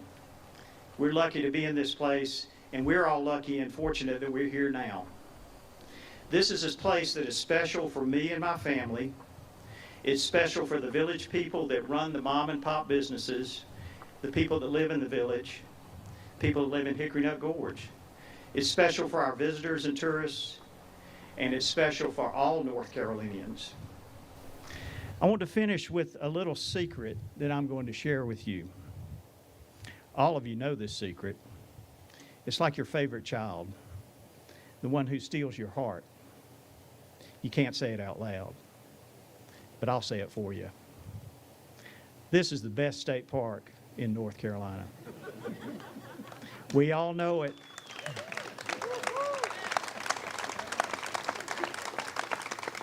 Chimney Rock State Park is the best of North Carolina. Thank you for pushing to reopen it. Thank all of you. There's so many people here, and a lot of you have been mentioned, but everybody here, I see so many people that were here from day one or very early on and helping us. Thank you for standing with us. Thank you for being here today. And thank you for believing in this park and in Chimney Rock Village. And now we'll hear from the Director of Parks and Recreation, Brian Strong.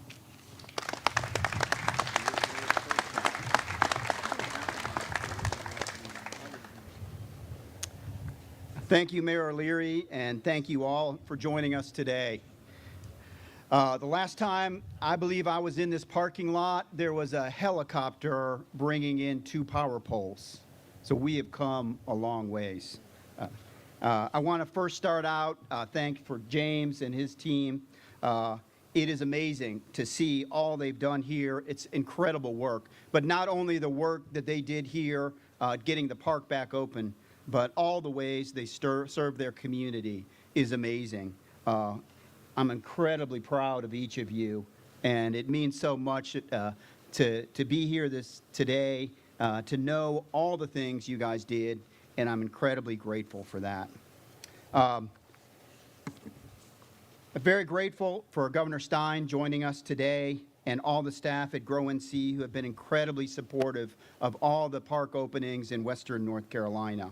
I also want to thank our Parks and Recreation Trust Fund Authority who have given us funding to be able to do a lot of these repairs. Very grateful for that. Incredibly thankful for Secretary Cashwell, Chief Deputy Thompson, Deputy Director Michael, and for all those who have been working so hard behind the scenes to make this happen today. And I want to especially thank Secretary Hopkins and your team. Your staff at DOT have been amazing to work with. Every time we've asked them to do something, and we've asked them to do a lot, they have always been, we can do that. We can get that taken care of. So thank you. You literally helped to put Chimney Rock back on the map. I also want to thank Emily Walker and her team at Chimney Rock LLC. When I called Emily and said, we're ready, she was like, bring it on. We're going to make this happen. So she amazingly put together in a short period of time, hired her staff back, and got so many people back here working with Chimney Rock LLC and brought us to this point where we can open this park today. Incredibly to have partners and partners that are right here in this community. Thanks so much for the General Assembly, all their support for recovery, and just all the ways they continue to help us funding-wise, and it's amazing, and I'm so grateful for that. We could not be here again today without all of your help. And it's been a challenging recovery. Everybody knows that. A lot of ups and downs, a lot of, hey, we got this, and setbacks, and it's really hard emotionally to kind of keep it all going. But mountain people are tough, aren't they? Yeah, they're built a little different, aren't they? If you wanted it easy, you wouldn't have moved to the mountains, right? You would have lived in the coastal plain. Anywhere you go, right? You're either walking uphill or you're walking downhill. It really amazing folks that live here, and they have been so. Everything about this has brought that together. They're so resourceful, resilient, and it's amazing to see what's been accomplished in such an amazing short period of time. It's been mentioned, but there's a lot of history right here in the park. As many of you know, over 100 years ago, the Morse family started Chimney Rock. It's great to have Todd here with us today, and there's so much foresight into protecting this area, and so many people right here who worked so hard to bring this to the state, and I'm incredibly grateful for all that. But the start wasn't easy for Chimney Rock either. There was a little thing that happened right after they built a bridge down there and built the road up here. It was the flood of 1916 that washed away the bridge. Sounds familiar, doesn't it? But out of that storm became Chimney Rock, and such a great history. My hope today is that Chimney Rock will continue to serve as a beacon of hope for Chimney Rock, Lake Lure, and all the communities in Western North Carolina. It's a great light on a hill. It's a flag on a hill, but it's a light on a hill. And it's a symbol of resiliency of the community, as a beacon of hope that we will rebuild, a shining example that when we work together, anything is possible. And I hope this beacon lights the way not only for our community here, but also for all Western North Carolina. As the governor has so eloquently said, I hope everybody will rediscover the unforgettable. Opening Chimney Rock allows us to continue to serve the people of North Carolina, and it showcases what makes us State Park strong.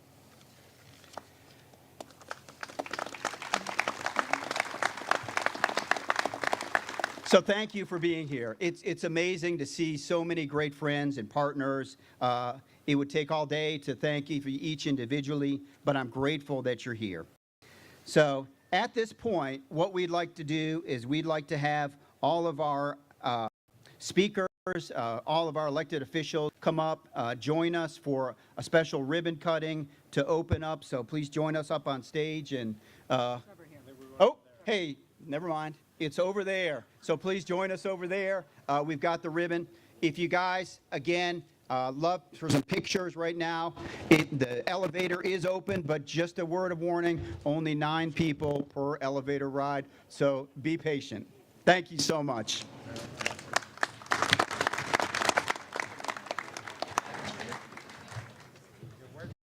All right, so that press conference just wrapped up there.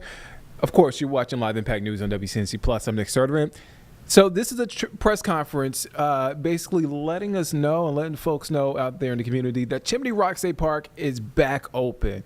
A big day, exciting day. We did hear from Governor Josh Stein minutes ago. He signed House Bill 1012 into law, which is basically a disaster recovery act to help with relief efforts there in Western North Carolina. A big priority for his administration so far. And so that press conference you see is wrapping up. We want to get to another big story that broke as we were in the midst of this press conference, and we were working to confirm it for you. But we now know, and this is video, I believe, from Tennessee Department of Transportation, also known as TDOT. That is I-40. And according to Mark Nagy, TDOT's regional communications officer, I-40 is back open. This is pictures that he posted and video that's posted on X. You may have seen it on social media, may have wondered if it's back open, but we can confirm, according to TDOT, I-40 is back open. And let me specify, I-40, the Tennessee, North Carolina line is back open. And that was after a rock slide triggered a mudslide that shut down that portion of I-40 from a couple of weeks ago. And we brought that to you as breaking news here on Live Impact News when it happened. But again, I-40 near the Tennessee, North Carolina line back open after that mudslide from a couple of weeks ago. We can confirm we got that information from TDOT, Tennessee Department of Transportation. You see the video here from moments ago. Yeah, this is still on the Tennessee side of things. This is obviously, okay. Yeah, TDOT sent it to us, but yeah, this is right before it crosses into North Carolina. Good point there. So that's good news. More welcome news for Western North Carolina. All right, so that's the news there. Let's get to our forecast because it is hot outside. Any weekend plans, Carlene? I'm gonna go outside. I want to go to the Whitewater Center tomorrow. Okay. Take Turkey out there. Shout out to Turkey. Get him some exercise with the trails and stuff. Because I think this will be a better weekend to do it. Better than doing it last weekend. Yeah. Last weekend was hot. Hot. What about you? I don't have much planned. I don't. You did a lot of outside stuff last weekend. So you can stay inside. I'm staying inside. The grocery store run is in my near future. That's it. That's pretty much it. I'm going to finish the Dell Senior doc. You haven't finished it yet? I haven't because I was other docs have been popping up, but I am going to finish it this weekend. And also, just like I'm sad because I'm getting to the end of the documentary. Bring your hankies. Oh yeah. So I'm going to finish that. It's great. Catch up on some shows, relax, just chill, not do much. Yeah. So that's my weekend plan. Good for you. I'm staying out, and I'm also actively. You will be proud of me after our Duke Energy interview from last week. Okay. About conserving energy and saving money towards your energy bill, electric bill. I am making sure that I don't have my house on frozen. Okay. While I'm at work. So you're thawing out right now. What's the? So if you don't mind me asking, what is it now? What's the temperature? It is 72 inside. That's fine. 72. I meant to bump it up to 75. Yeah. But I just bumped it up to 75. Okay. So yeah, I want to save energy. I know Duke Energy is made that a priority. I'm looking here on our feed, and I hate to break away from this. Sure. I see Governor Stein on the Yeah, it looks podium. like he's talking on the podium again. Let's take him. Okay, let's take him. Let's listen in. This rock represents a great deal of Western North Carolina, and the fact that the people can come back to their rock is great and meaningful, but it serves more than just a symbol. It is an economic engine for this entire area. All the restaurants, the tourist shops, the lake, it all depends on having this park open so that it will draw hundreds of thousands of people through their community. So this is a really important step in Western North Carolina's recovery. Hey, Governor Ray Urena from WYFF. Good to see you again. Thank you. So, Governor, you mentioned during your remarks about the hurricane relief bill that this addresses some of the wildfire concerns. We've had that over there in Polk County and in Table Rock that crossed over state lines. What is in this bill that helps the North Carolina Forest Service cut down on its underfunding and its understaffing that they've been raising questions about? The bill helps us to prevent and fight wildfires. The legislature did not give us everything that we asked for, but it did give money to the Forest Service to buy more equipment, modernized equipment, to fight fires.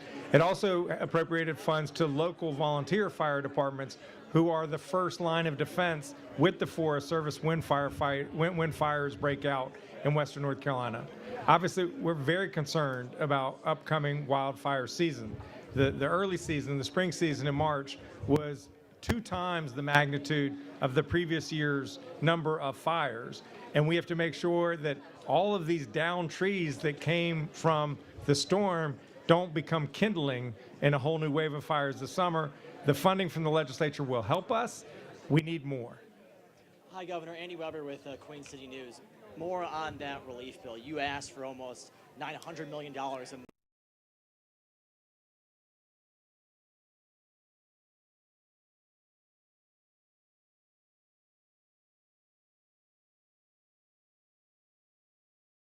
$5 million.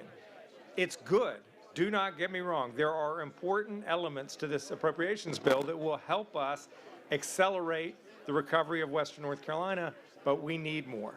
So on that, what's not getting paid for because it's not meeting your request? There are 2 major requests that we made that the legislature failed to act on. One is supporting our small businesses. Mom and pop shops are the engine of Western North Carolina's economy, and many of them are struggling. They need help because they lost out on so much revenue after the storm. That money was not included at all in this funding bill. The second is we need a lot more housing units built because a lot of rental housing was destroyed in addition to people's private homes. We need to make sure that there are housing opportunities of all types, from home ownership, but also affordable rental properties to help people in Western North Carolina.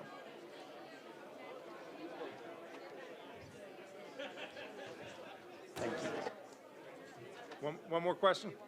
If you're up for it. One more question, yes. All right. I appreciate it. Thank you.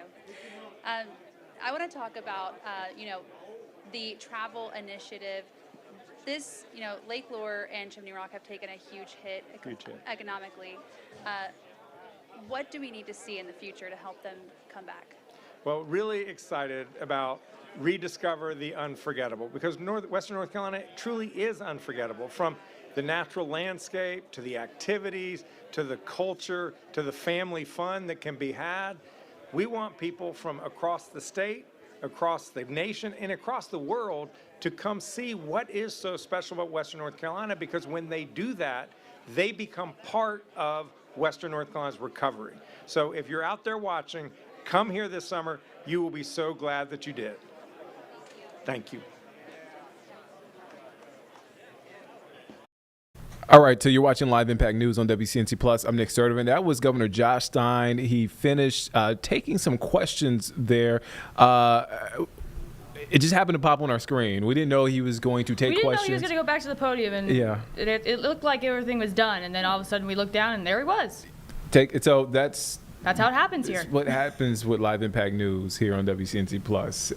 We give you things in real time.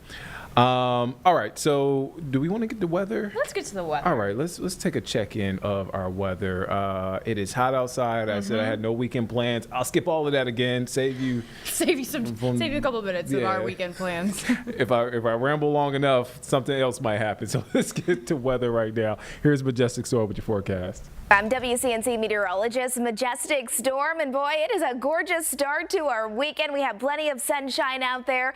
Temperatures today will top off into the 90s, but it's still going to be a humid day. So once you add the air temperature to the humidity, it's going to feel like we're over 100 degrees at times. This upcoming weekend, though, make those outdoor plans. It is going to be fantastic. Lots of sunshine, just feeling like a hot summer weekend. Now, we do still have chances of a few isolated thunderstorms here and there. So if you're packing up the family, you're heading out to go camping, or you're going to the lake, just make sure you do stay aware that we could see those random pop-up showers, and one or two of them could become strong to potentially severe at times. Then taking a look ahead, Tuesday of next week will bring the next best chance to see some rain showers across the area. Yesterday we topped off at 93 degrees. Today we're forecasting 94, so a little bit warmer, not a whole lot though. You can see though overall over the next several hours, holding on to lots of sunshine. Few clouds will start to roll through, and then as we head towards the evening hours, those temperatures will begin to drop down into the 70s. So if you're heading out to go watch some live music tonight, I think it's going to be a perfect night to do that. Anything for your Friday evening. All right, let's take you out to the mountains where it is gorgeous today and comfortable as well. 77 for our good friends out in Banner Elk, 76 in Blowing Rock. Noticing those cooler temperatures today. The last few days, even in the mountains, have been rather warm into the 80s. Today, though, as we're heading out towards the foothills, we're looking at Lenoir right now, 90 degrees for your high, 92 in Morganton, and 91 in Hickory. Now, we do still have a few chances of some showers and thunderstorms, but this is not going to be widespread. So make sure you're still getting outside, watering your garden and your flowers early in the morning or later on in the evening time. 92 will be your forecasted high today in Lincolnton, and 94 out towards Gastonia. Bringing it back home, areas like Lancaster, about 94 for you in Rock Hill. Noticing though, whole lot of sunshine and hardly any wind. So if you're heading out to the golf course, I think it's going to be a great day to do that. Grab the sunblock and stay hydrated with extra water. Now we're looking over the next 10 days. You can see those temperatures here. Going to drop down a few degrees as we're heading into the weekend. Around 92 degrees actually. 3 days in a row. Our average high, we should be into the upper 80s, so we're just above that. And then look at next week. We'll have this front move through. It'll drop those temperatures to our average high. And then as we're heading towards our 4th of July, I know many of you have your eyes on it. You're making those lake day plans. Maybe you're planning a party. Whatever it may be, it seems like those temperatures will still be steady into the lower end of the 90s. And we do still have some opportunities for showers and thunderstorms nearly every day over the next 10 days. But that's not too out of the ordinary for a summertime forecast. As far as that more widespread rain goes, though, seems like Tuesday will be the next best opportunity for that. Hour by hour for your Friday. Remember, it's a nice start to the day, nice afternoon, but again, could see those afternoon thunderstorms pop up here and there. Even a brief heavy downpour, not out of the question. Not widespread, though, very isolated. Waking up for your Saturday morning, if you're heading out to the farmer's market or getting that morning time run or walk in, it's going to be so beautiful, comfortable as well. And then again, Saturday afternoon, those pop-up thunderstorms will be possible. I think we're pretty used to that as we're heading in our summertime season with very nice warm temperatures and then those thunderstorms developing later on in the day. For today, an isolated thunderstorm could become strong to severe low-end threat for that. And if that does happen, we'll be watching for high winds. Overall, though, our 7-day forecast, it looks like this, 94 degrees. We are bringing that heat for our Friday. Gorgeous, though, small chances for a shower or thunderstorm. We'll be watching that over the weekend as well. And then next week, we'll be heading into the last couple of days of June and heading into July with those warm temperatures ahead. Hope you have a great weekend. I know I said this before, but June got out of here like it had somewhere to be. Yeah. Man, wow. Came and went. came and went, and now we are pretty much just last weekend of June. Now we're looking forward to Independence Day. Independence Day. Yeah. No plan so far. Still got 7 days. We're still looking. If you have a boat and you'd like to take us out on the boat, call in. Call in. Let us know. Let us know. And it's safe for us to be on that boat. Let me point that out. We have that responsibility. We need friends with boats. And I don't think it's going to be as hot. I don't know. I don't think it's going to be as hot. I don't think we're next dealing week's with, looking pretty good. Yeah, we're not dealing with extreme heat. But yeah, it's Friday. Thank you for staying with us here on Live Impact News on WCNC Plus. I'm Nick Sturtevant. That's Carlene Bragg. Hi. It has been a busy week. It has been a busy Friday. Yeah, busy couple hours. A lot happening. We just heard from Governor Stein. And before that, we got a chance to hear from some of our new Hornets players. That's right. Brand new Hornets. Can I list some of the Hornets? Please do. The guys that were drafted. We have Con Knueppel, fourth pick overall in the draft from Duke. Liam McNeely, the guard from Connecticut. He was picked at 29th. And then yesterday, the Hornets picked another Duke guy, Zion James. Collected him. Just collecting Duke players. And Creighton center Ryan Kalkbrenner, the big guy, the big fella out of Creighton. So they had a press conference today, this afternoon. In case you missed it, and we played a little bit of it, but we want to kind of rewind just a little bit. This is Zion James, who you're about to hear from. He was selected in the second round, the forward out of Duke. So if you're a Duke fan, you're happy right now. I'm not a Duke fan. I'm a Carolina. Not a Duke fan. But I'm happy. I like this. I like this Duke squad. I can appreciate a good team, and that was a good team. So we had some good players coming to the Hornets. I gave it a B- as far as draft grade, if that's worth anything. It's worth something. It's worth something. But let's get back now to that press conference. This is Zion James here, speaking for the first time as a Charlotte Hornet. They're still real sleepy for sure. It's awesome, though. This is what you dream of. We knew it was going to be a quick turnout. We knew everything was going to happen really quickly. But the excitement is keeping me up, keeping me energized, and this is awesome. Yeah, same deal with me. I think me and my wife got 3 hours of sleep last night trying to catch an early morning flight to get here. But, I mean, it's all worth it. It's just what you dream of as a kid. So whatever you got to do to make this happen, and we're doing it. Mike Seth from Queen City News and Carolina Sports Live. This is for Jeff and Charles. In piggybacking off of what the players said, they had current players there for their workouts. So the follow-up would be, how much did your current players, offer advice and influence in who you ended up picking? Yeah, it's what you love about them, the guys that are currently on the roster, because they care. They're invested. Again, we're all pulling in the same direction. So you inevitably, we disagree on some things, of course, which is good. You want to get their opinion. But at the end of the day, it all goes back to, again, winning characteristics and habits that we want to be about. And but it was good to have Melo and Brandon and Miles, all those guys. They were in there, and they're watching and, again, offering their input on these guys. Down here, to all the players to your right, you got Matt Alkiza with Sports Illustrated. At every stop in all of your basketball careers, you've played on some great teams with some great players. How is that experience going to shape you coming to the NBA, playing on the Hornets with all of this talent that the team already has that you guys have talked about? I think that was a big part in my decision process at Duke, and one that made me a lot better as a player. Obviously, I wasn't the best player on my team, so learning how to affect winning in other ways when you don't always have the ball, you're not always going to shoot.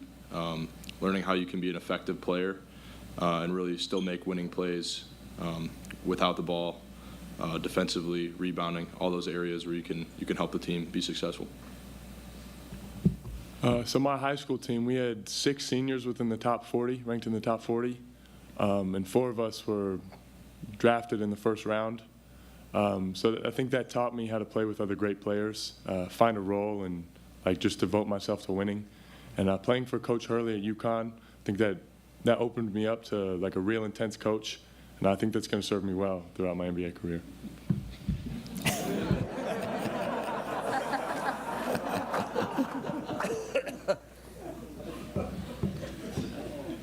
Yeah, playing with talent, it's been awesome. It's something that makes us all better. Like Con said, like I was the last one to join our team last year. I know it. Knew what kind of loaded team we were walking into. Also wasn't the best player on the team, obviously, but like we knew what kind of group we had. And it was one of those things where it forces you to figure out, like Liam said, where you can fit in, what's your niche, and how can you just impact winning at a really high level, and how you can continue to grow your game from there. And just having that experience helped me out a ton. Back row here, Kenneth Lee with WFAE. A question for Coach Lee. What's your expectation for this group for Summer League? My expectation for these guys is to come in and have an open mind. I think try to learn as much as possible the first couple days, get themselves acclimated to offensive and defensive kind of just like terminology. Getting them in the habit of routines and working with our performance staff and our coaching staff. And the expectations is just go out there and be yourself, compete at a high level, which is what the expectation of a Hornet is on every day, and being obsessed with just trying to get better. It's not to go out there and score 30 points or 40 points. Like, I want to see you dive on the floor. I want to see you go vertical. I want to see you make the extra pass when the defense is shifted, and hopefully that's going to help our Summer League team have more wins in the win column. But that has got to be the focus, just trying to play team basketball. Jeff, this is for Jeff and Con. This is Daryl Horowitz from Queen City Nerve. I imagine you watched a lot of Duke basketball, Jeff, during the season, and you got a chance to see Con and Cooper Flagg, for instance. And aside from Cooper Flagg maybe being a little bit taller and possibly a little bit hoppier, what your comparison might be between him and Con, and for you, Con, how do you think your game equates? Because you have quite an all-around game too. So that's really the question for both of you. Yeah, I think they're both winners. They're both versatile. I would say we got the better shooter, but look, they compete on the defensive end. They're both versatile. They can make plays with the ball in their hands. They can play off the ball. So they do have a lot of, I'd say, parallel traits to one another that, again, ultimately, in my mind, in our mind, they at the end of the day equate to winning. Yeah, I think just we have a similar thought process on how to play the game. It's not about individual accolades or whatever. It's all about winning, all about making the right plays and giving effort 100% of the time.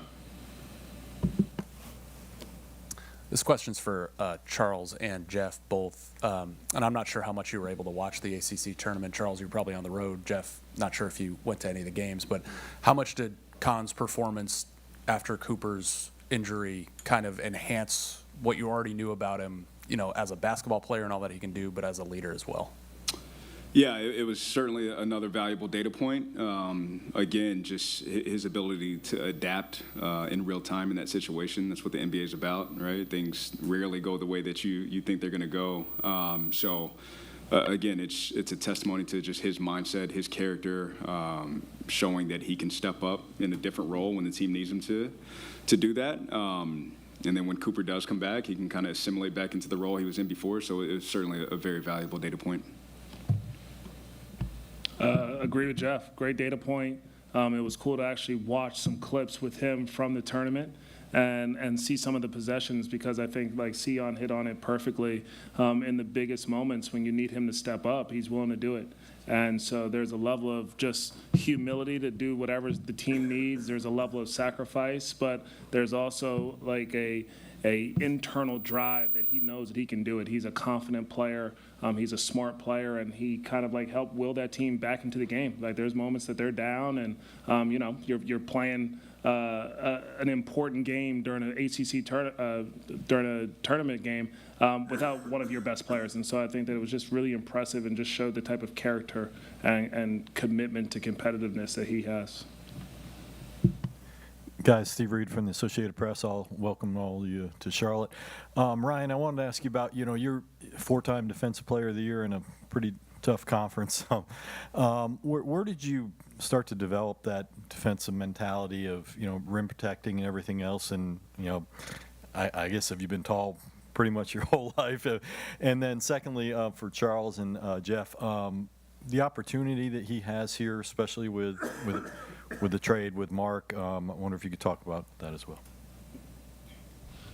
Yeah, I think my defensive game is always a little ahead of my offensive game, so that's kind of how I got my foot in the door in college, and how it got me minutes to start my college career. So that's kind of always what I've hung my hat on, and I've always loved playing defense more. I've liked playing offense, and a lot of it just comes down to practice. I wouldn't say I have just like a special knack for it. Like just like anyone with any skill, I had to practice and work on it and get better. But when you play in college for 5 years, you tend to get a little better at things.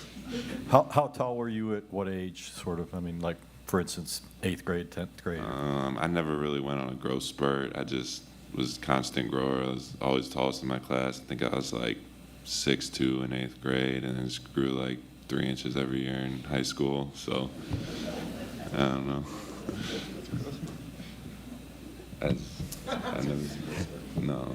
Sorry for I that. grew the same every year. I don't know why that's a growth. Yeah, no, I think Ryan obviously has an incredible opportunity. Of course, we still have Nurkic and Musa, but I think, and Charles can get into this a little bit more of how he plans to use them, but they're all three, they're different, skill sets, and they bring a different look to the game, whether it's defensively, if Charles wants to mix up coverages or whatever it may be. So, again, I think that at the end of the day, it could be a weapon for us, just the different looks we can throw at teams. But I'll let Charles can get a little granular with that. No, it'll be fun to be able to play with like 3 different pitches in your arsenal and in your tool belt. I think he also has a great opportunity to learn from 2 other guys that were here last year. And Moose is obviously more of a switching big, but plays really high energy and has one way of trying to protect the paint. And Nurk's obviously been around and he's got a different way. And so I think that he has an opportunity to learn from really 2 good guys on top of the coaching staff. And his instincts and his mindset are going to help me even explore different options. I always give credit to the players. They're out there doing it sometimes. So learning him and watching him in summer league will help me figure out, exactly how I can best use him defensively. And then offensively, I think that he poses a problem down there in the paint. More teams are switching now, so the ability to throw him down on the post, and I feel like I've seen him pass a little bit. And so, can we play through the post and do some post splits and get these guys coming off and shooting and stuff? So, we've all talked about all these guys' versatile skill sets, and I think Ryan has the same thing. And so we'll continue to kind of develop those and obviously just evaluate them as we get more time with them. Richard Walker, Carolina Sports Hub. This is for you, Jeff. Obviously, you kind of had an old school, new school draft. You're part of 2 of the 18 record-setting freshmen. Then you draft 2 fifth-year guys. Talk about what that means for the NBA draft future, and did that happen, or was it just kind of by accident? Yeah, it just kind of happened. It certainly wasn't our intention going into the night. I give a ton of credit to our group, our scouting staff, our analytics staff, the coaches. They certainly had input into it, and there's a ton of work that goes into the entire draft process. But we felt good where we landed with all 4 of these guys, and just so be it that a couple of them were younger and a couple of them a little older. But I think again, I'll continue to go back to they all, regardless of age, they want to get better, right? They want to continue to push themselves and maximize their opportunity. We have time for 2 more, so here and then that. Jeremy Granderson, ESPN Charlotte. Question for Jeff. When you looked at this year's NBA playoffs, we saw that shooting, point-of-attack defenders, rebounding, and rim protection were vital to a team's success. How do you evaluate the current landscape of the NBA while also trying to see where the league is heading? Yeah, and I think it's probably another layer to that too, right? There's a difference between the regular season and the postseason, which we want to be at one point, and we're going to get there.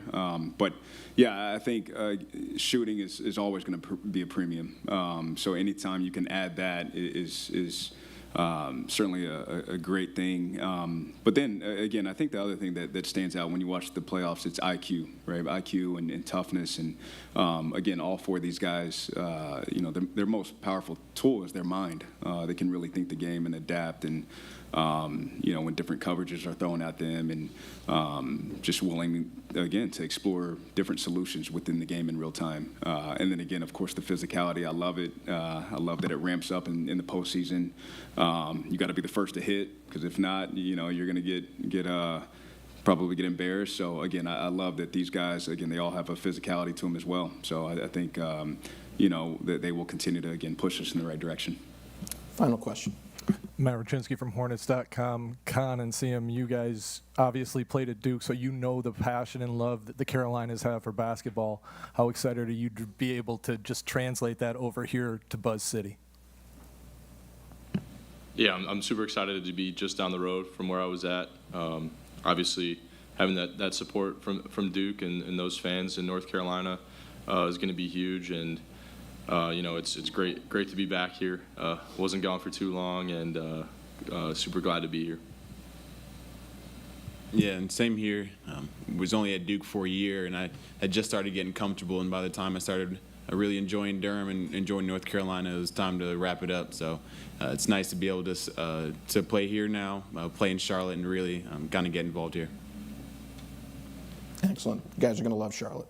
We're going to start reimagining the stage. We ask all the players to grab your jerseys and everyone else to please keep your seats. We're going to have a couple of photos here on stage. And while we do that, we want to say thank you to everyone joining us here live in person, as well as all those tuning in here to today's press conference welcoming the 4 newest members of the Charlotte Hornets organization. Also want to remind everyone that after 2 summers of reimagining Spectrum Center, we cannot wait to be back inside of our home building to celebrate the arena's 20th anniversary and begin the next season of Hornets basketball. So if you haven't purchased your tickets yet, I'm sure someone here can help you out with that. We look forward to seeing you when we tip off the season in October. And with that, we'll get some photos here of the newest members of the Hornets.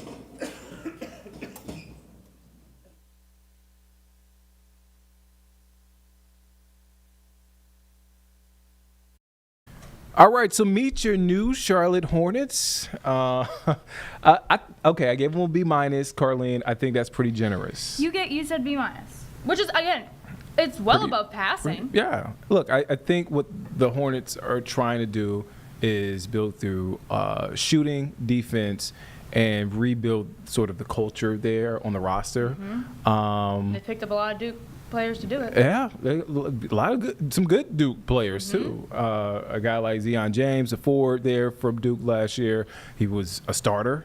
Also, Con Knippel, a starter. Both solid players. And they picked up a big man. You see it right there, Ryan Carpenter from Creighton. All glass of water. Yeah, he's some solid players. So we'll see. And then that is Liam McNeely, UConn guard there, another shooter. So I see what the Hornets are doing. I'm hopeful. I'm optimistic. That's because I'm a Charlotte sports fan. Yeah. And that's what happens when you're through and through. You're optimistic. So these guys right here, your new Charlotte Hornets. Get familiar with these faces, and just know the NBA is back on NBC. That's right. NBC, the home of WCNC Charlotte. So I gotta plug that in there. The home of Nick Sturtevant. The home of Nick Sturtevant. So look, you see me at 4 o'clock on linear TV. So there's that. I'm excited. Before we get to the basketball season, I know I'm going to get excited about football season and the Panthers. So before I get off on the Panthers tangent, let's move on to something else. All right, so we had a big story yesterday. Sure did. So you guys may have noticed, and we got multiple calls and reports of a fireball sighting, a quote-unquote fireball sighting from the sky Thursday afternoon. North Carolina, South Carolina, Georgia, the broader Southeast saw this. You see it right there, that image. You see video, you see it right there. It doesn't look real. And so we were able to get some information. These are a couple of shots from Columbia's, from Spartanburg area. This is Columbia area. Yep. So we were able to get some clarity on this. We were able to get more information after our afternoon stream. During our weather impact stream, which this week has been hosted by meteorologist Brittany Van Voorhees, she was able to speak with Chief Meteorologist Brad Panovich remotely. He's at a conference right now, but he was so generous to give us his time to talk about this, to explain what happened. So let's listen in to that conversation from yesterday evening. because something very interesting happened across the Southeast today.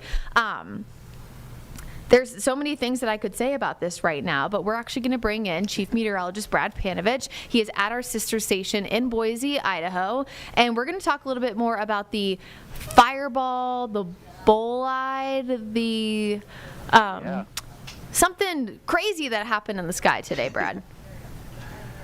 Yeah, kind of rare that you see a meteor during the daylight hours. You had to know that it was probably going to be a bolide or a piece of space debris, because typically a lot of these meteors, the size, guys, is only about the size of a grain of sand, and they're usually high up in the atmosphere. This one actually was much, much lower, so low that you actually heard sounds. There's some ring camera from central Georgia of that meteorite making it probably to the surface, and we have possible impact at a home there in Henry County. So this is really unique. The fact that you actually have a bolide meteor in the middle of the day, but also the chance that somebody's going to find a meteorite or a meteoroid, which would be super valuable. So even though they had damage to their house, Brittany, that thing's going to be worth some money if they find it.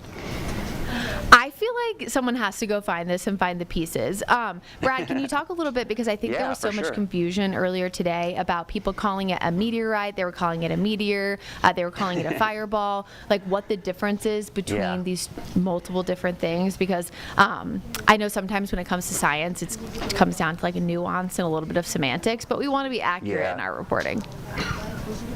Yeah, for sure. So, when you hear fireball, we're typically thinking fireball meteor, and that's what basically is a shooting star. If it has enough, a light to it or flame to it, it kind of gets that nickname fireball. But when we say that, people are like, what's a fireball? It's essentially a meteor. Now, when the meteor makes it low enough and fragments or even explodes in the atmosphere, it would be called a bolide meteor. So that's one that's very rare. You only get a handful of those every year. They make some sound. You actually can get an impact at the surface. You could actually get a meteorite, which is a piece of debris that makes it all the way to the surface. So most of the meteor showers you hear about, or most of the meteors or fireballs that we have, are high up in the atmosphere. They never make it down to the ground. So you're not going to actually hear or see them. So this is why this one was so rare. And the fact that it happened during the day, Brittany, means it was probably pretty large. I mean, maybe the size of a golf ball. When I say large, it's the difference between a grain of sand and a golf ball is pretty significant, meaning it likely survived most of its travel down to the surface. So I know that we got reports of people seeing it in South Carolina, North Carolina, Virginia, I believe Georgia.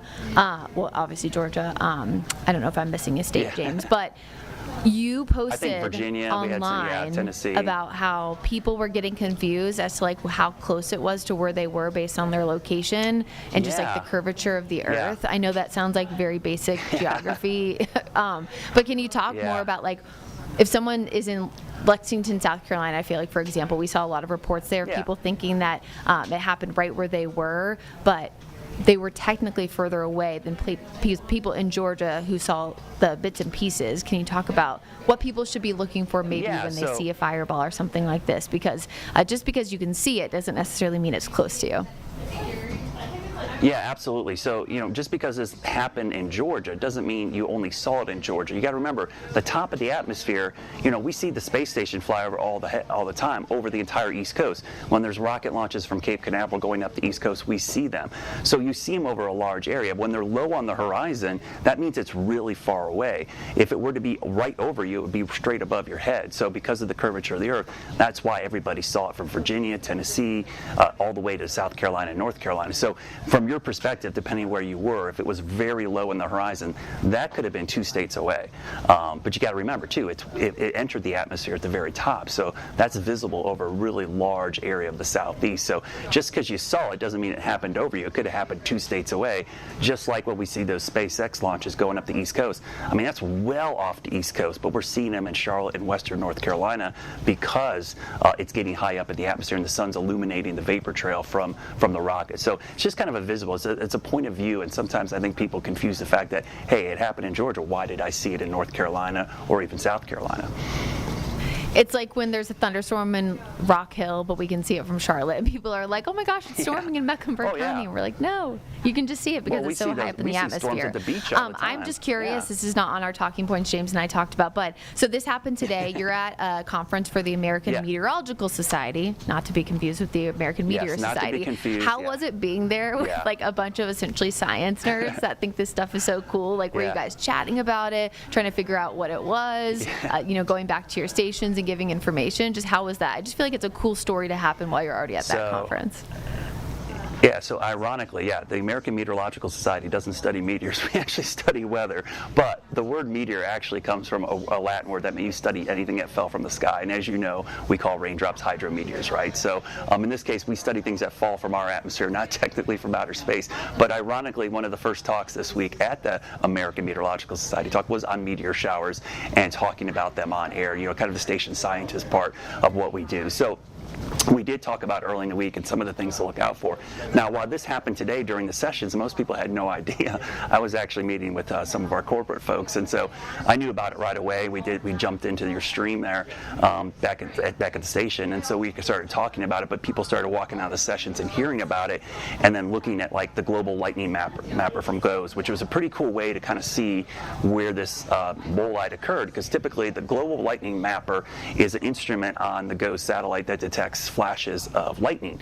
Well, if you see a flash and there's no cloud there, you're either getting sun glint off of maybe a big, solar farm, or in this case, it was because it actually detected the flash of the meteor entering the Earth's atmosphere. And so that was one way you could use some of the weather technology we have to kind of figure out where these happen. You also can use Doppler radar. When these things get low in the atmosphere, the Doppler radar can actually detect it coming down to the Earth. So I'm kind of curious to see if the Peachtree City office will actually see some of this on their next Doppler, and they were actually posting some of the images earlier of what was falling into Georgia because it was really close to their office there in central Georgia. Yeah, there's been so much chatter online, especially after yesterday. The radar site, what was that, over in Alabama, had to do a reboot, and people were freaking out thinking that we were like being attacked or something. So with the fireball on top of it, I just feel like social media, especially when it came to people who are interested in weather, interested in science stuff, it was just going a little bit crazy.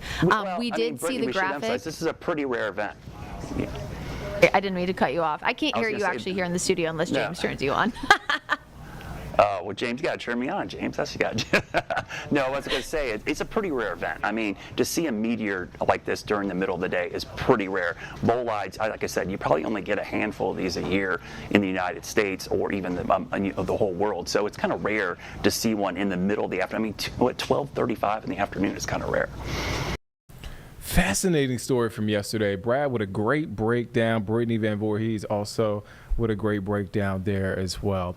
All right, so let's shift now to a story that is on our website, a story that we were able to give more context to during our evening stream on Live Impact News, and that is after a fire at a New Charlotte recycling center. So more than 24 firefighters responded to a structure fire Wednesday morning at a Charlotte recycling facility. Here are pictures. Oh, I'm sorry, Carlene. That was my fault. That's my fault. I double punched.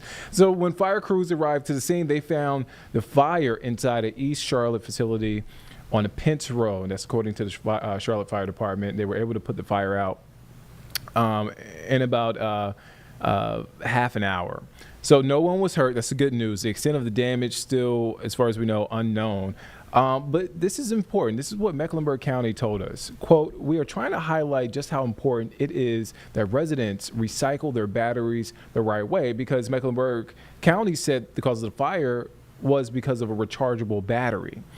And so they also go on to say, quote, "Rechargeable batteries should be properly disposed of at places like the county's full-service drop-off centers, and proper disposal can cause fires like the one we saw earlier this week."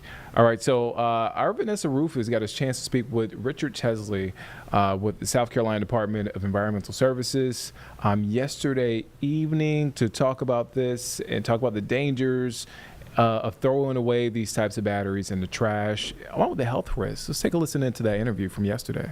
We've got lots of landfill fires that are happening because of one specific item. So we're talking about lithium-ion batteries, and we actually wanted to bring this to you because we kept seeing various facilities around our area talking about how this year they've had to respond to multiple fires at their landfills because folks have improperly disposed of these batteries. For example, maybe 4 or 5 fires that we've heard of in the Mecklenburg County area, handful certainly this year. York Recycling just a couple weeks ago reported an incident. Actually, that picture you see right now, that is a picture of that fire. And they say they've had 3 so far this year. So we wanted to speak with the South Carolina Department of Environmental Services about the matter. We have Richard Chesley joining us right now here on Live Impact News, just because we wanted to make sure that we were educating folks on what they need to know about lithium-ion batteries. So Richard, thanks so much for joining us here. We appreciate your time. Thank you for having me. I'm delighted to be here. Yeah, so Richard, walk us through, I guess we'll start with a very basic concept right now of what are lithium-ion batteries. How does somebody know that they have these types of batteries in their house, and how would they know, I guess, that this is that type of battery? Well, let's begin with the fact there's a good chance that you have a device that has a lithium-ion battery. They're found everywhere, literally, and mostly, most often in a cell phone, but there's other products like handheld tools, e-bikes, etc., just all kinds of things. They're the most popular battery as far as sales, and rechargeable batteries, about 65% or so are lithium-ion. When you buy a product with a rechargeable battery, like a lithium-ion, there's a couple things you can do. Check the packaging to make sure you understand what type of battery it is. If you're still not sure or want to confirm, talk to the clerk or the manager at the retail outlet you got the store. Then when you come home or check the item itself, there should be a label on it to tell you what type of battery is in there. It may be hard to find, but look for your battery compartment, see if there's a label. And fourth, if nothing else, look it up on the internet, see what it says. Yeah. So why is it so important for folks to know, in the sense of if they are going to have these batteries in their house, or even possibly dispose of a device that might have one of these batteries inside of it? What is so dangerous about simply throwing these batteries in the trash, just like you would any other piece of garbage, that you would just put in the dumpster? Sure. Yeah. We have to remember, it's important to remember that all batteries can be dangerous. Lithium-ion batteries are a unique battery in that they're high energy and all jammed into a very tiny battery. They're more volatile.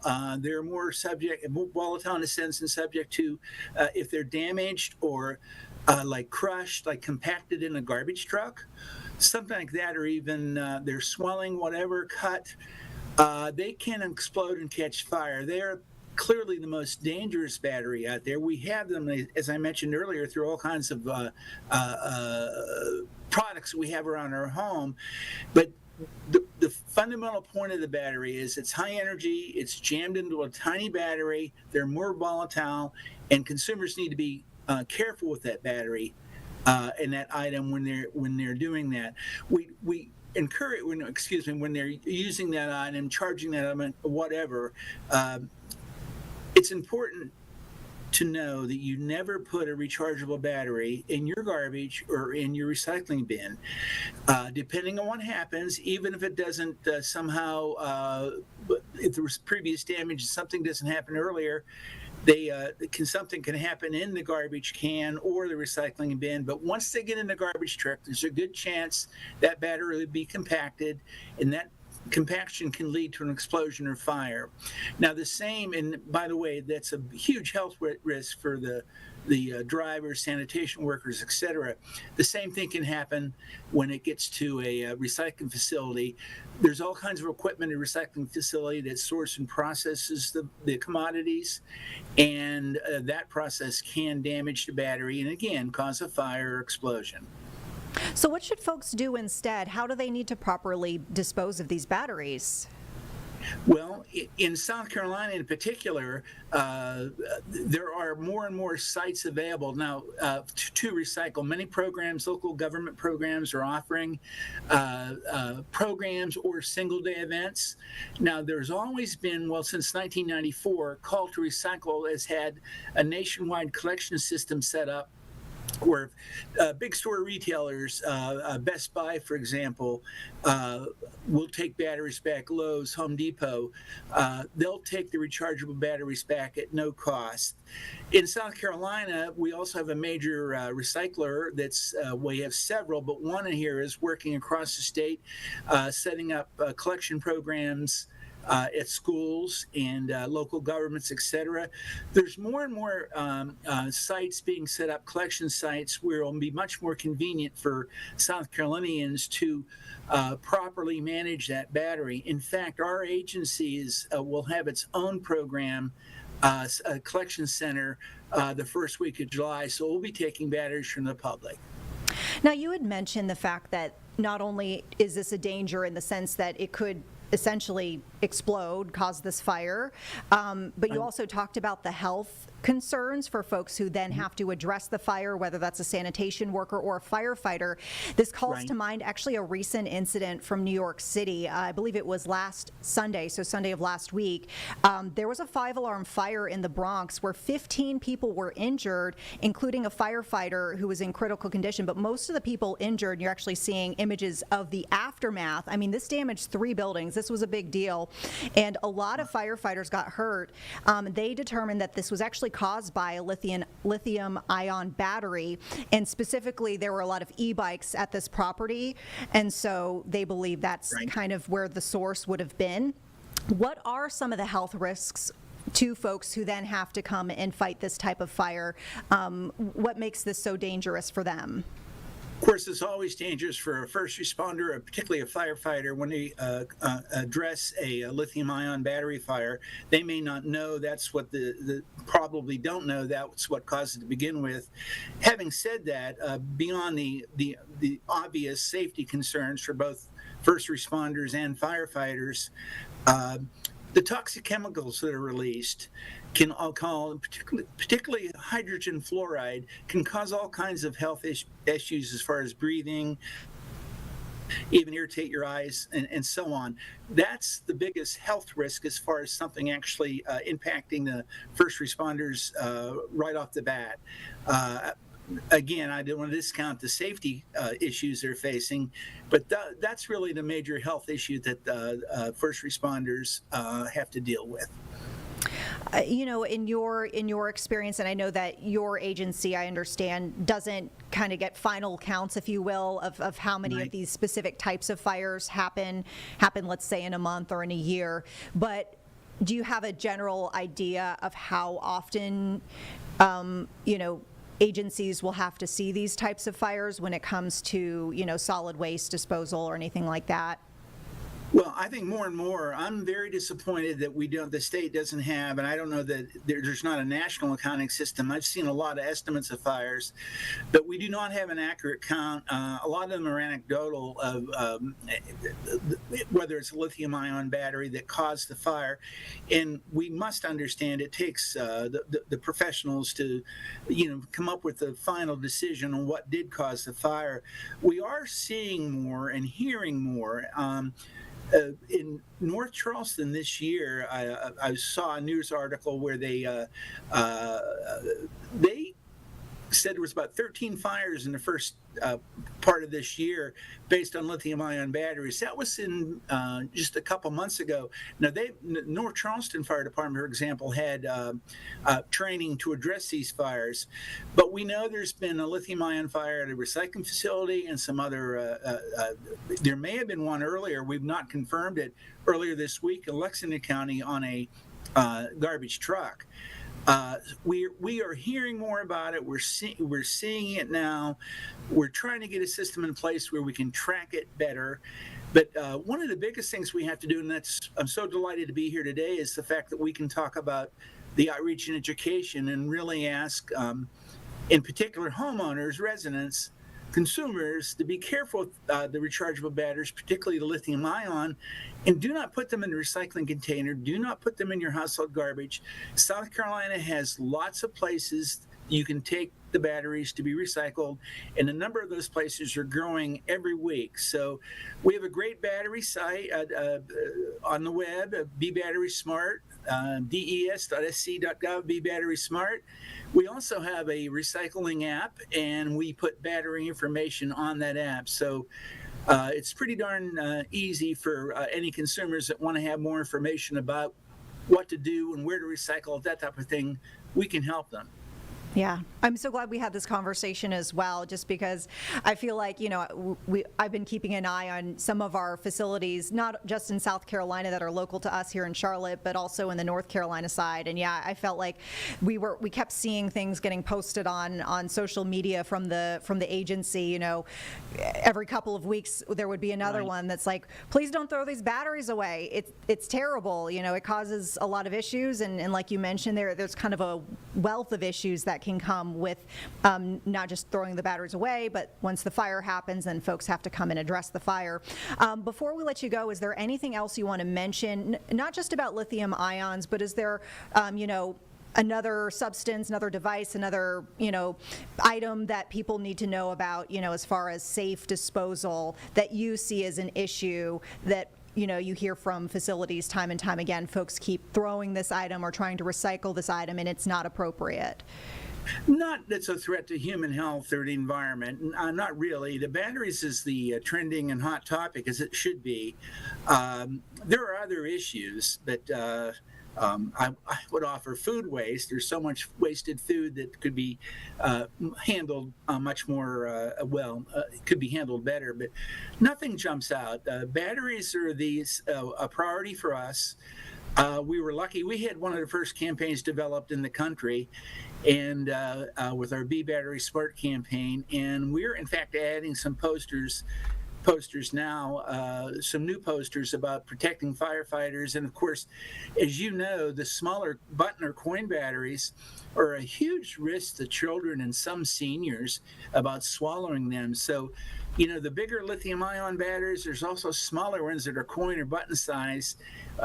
So we're just trying to get the word out and make sure we have informed residents that know what to do and what to look for. Okay.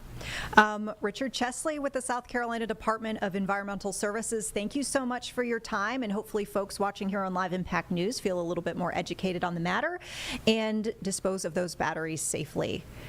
Thank you. Take care. Yeah, have a great day. Thank you. Bye-bye.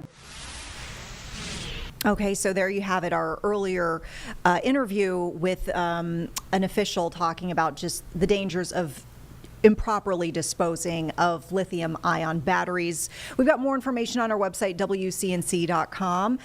We're also here today keeping you updated on the very latest on the weather front. We know it's been dangerously hot the last couple of days here in the Carolinas. We've also been dealing with severe storms. Looks like today, while still very toasty, is kind of more within the normal range of what we would expect for summer. So with that, we want to get you an idea of weather impacts and how to plan out your weekend. So here's meteorologist Majestic Storm. I'm WCNC meteorologist Majestic Storm, and boy, it is a gorgeous start to our weekend. We have plenty of sunshine out there. Temperatures today will top off into the 90s, but it's still going to be a humid day. So once you add the air temperature to the humidity, it's going to feel like we're over 100 degrees at times. This upcoming weekend, though, make those outdoor plans. It is going to be fantastic. Lots of sunshine, just feeling like a hot summer weekend. Now, we do still have chances of a few isolated thunderstorms here and there. So if you're packing up the family, you're heading out to go camping, or you're going to the lake, just make sure you do stay aware that we could see those random pop-up showers, and one or two of them could become strong to potentially severe at times. Then taking a look ahead, Tuesday of next week will bring the next best chance to see some rain showers across the area.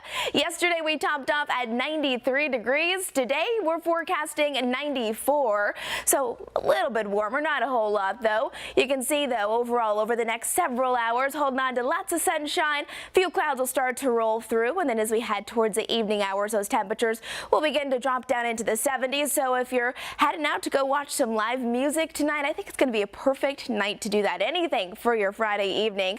All right, let's take you out to the mountains where it is gorgeous today and comfortable as well. 77 for our good friends out in Banner Elk, 76 in Blowing Rock. Noticing those cooler temperatures today. The last few days, even in the mountains, have been rather warm into the 80s. Today, though, as we're heading out towards the foothills, we're looking at Lenoir right now, 90 degrees for your high, 92 in Morganton, and 91 in Hickory. Now, we do still have a few chances of some showers and thunderstorms, but this is not going to be widespread. So make sure you're still getting outside, watering your garden and your flowers early in the morning or later on in the evening time. 92 will be your forecasted high today in Lincolnton, and 94 out towards Gastonia. Bringing it back home, areas like Lancaster, about 94 for you in Rock Hill. Noticing, though, whole lot of sunshine and hardly any wind. So if you're heading out to the golf course, I think it's going to be a great day to do that. Grab the sunblock and stay hydrated with extra water. Now we're looking over the next 10 days. You can see those temperatures here. Going to drop down a few degrees as we're heading into the weekend. Around 92 degrees, actually. 3 days in a row. Our average high, we should be into the upper 80s, so we're just above that. And then look at next week. We'll have this front move through. It'll drop those temperatures to our average high. And then as we're heading towards our 4th of July, I know many of you have your eyes on it. You're making those lake day plans. Maybe you're planning a party. Whatever it may be, it seems like those temperatures will still be steady into the lower end of the 90s. And we do still have some opportunities for showers and thunderstorms nearly every day over the next 10 days. But that's not too out of the ordinary for a summertime forecast. As far as that more widespread rain goes, though, seems like Tuesday will be the next best opportunity for that. Hour by hour for your Friday. Remember, it's a nice start to the day, nice afternoon, but again, could see those afternoon thunderstorms pop up here and there. Even a brief heavy downpour, not out of the question. Not widespread, though, very isolated. Waking up for your Saturday morning, if you're heading out to the farmer's market or getting that morning time run or walk in, it's going to be so beautiful, comfortable as well. And then again, Saturday afternoon, those pop-up thunderstorms will be possible. I think we're pretty used to that as we're heading in our summertime season with very nice warm temperatures and then those thunderstorms developing later on in the day. For today, an isolated thunderstorm could become strong to severe low-end threat for that. And if that does happen, we'll be watching for high winds. Overall, though, our 7-day forecast, it looks like this, 94 degrees. We are bringing that heat for our Friday. Gorgeous, though, small chances for a shower or thunderstorm. We'll be watching that over the weekend as well. And then next week, we'll be heading into the last couple of days of June and heading into July with those warm temperatures ahead. Hope you have a great weekend. Okay, so with that, folks, here on Live Impact News, we want to turn over to a new feed we're seeing from the Senate floor, some discussions underway. Keep in mind there are lots of eyeballs on the Senate right now and probably likely going on for the next few days. As we know, the one big beautiful bill, as it's been dubbed by President Trump, is potentially going to go to a vote sometime within the next few days. We know the president has set a July 4th deadline to get that passed. It's already passed the House. There are some holdouts within the Republican Party. Let's listen in right now to see what the discussions are looking like. I know we were just hearing from somebody, but I think they might be maybe in between now, those discussions. But let's listen in and see what we hear.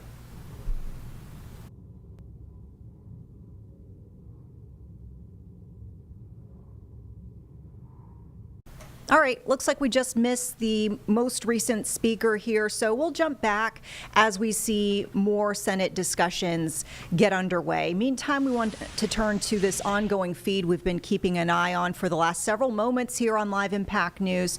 We've got some live images coming to us here from St. Paul, Minnesota. And so what we're looking at is the public, loved ones, paying respects to Melissa and Mark Hortman. Melissa Hortman is actually the first woman in Minnesota history to lie in state at the Capitol.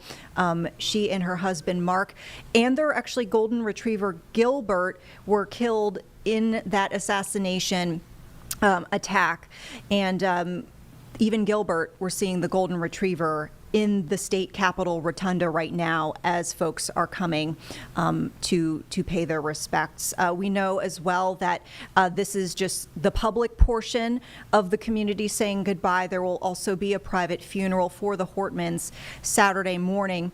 And we mentioned this as well. We'll bring it back up here again on Live Impact News.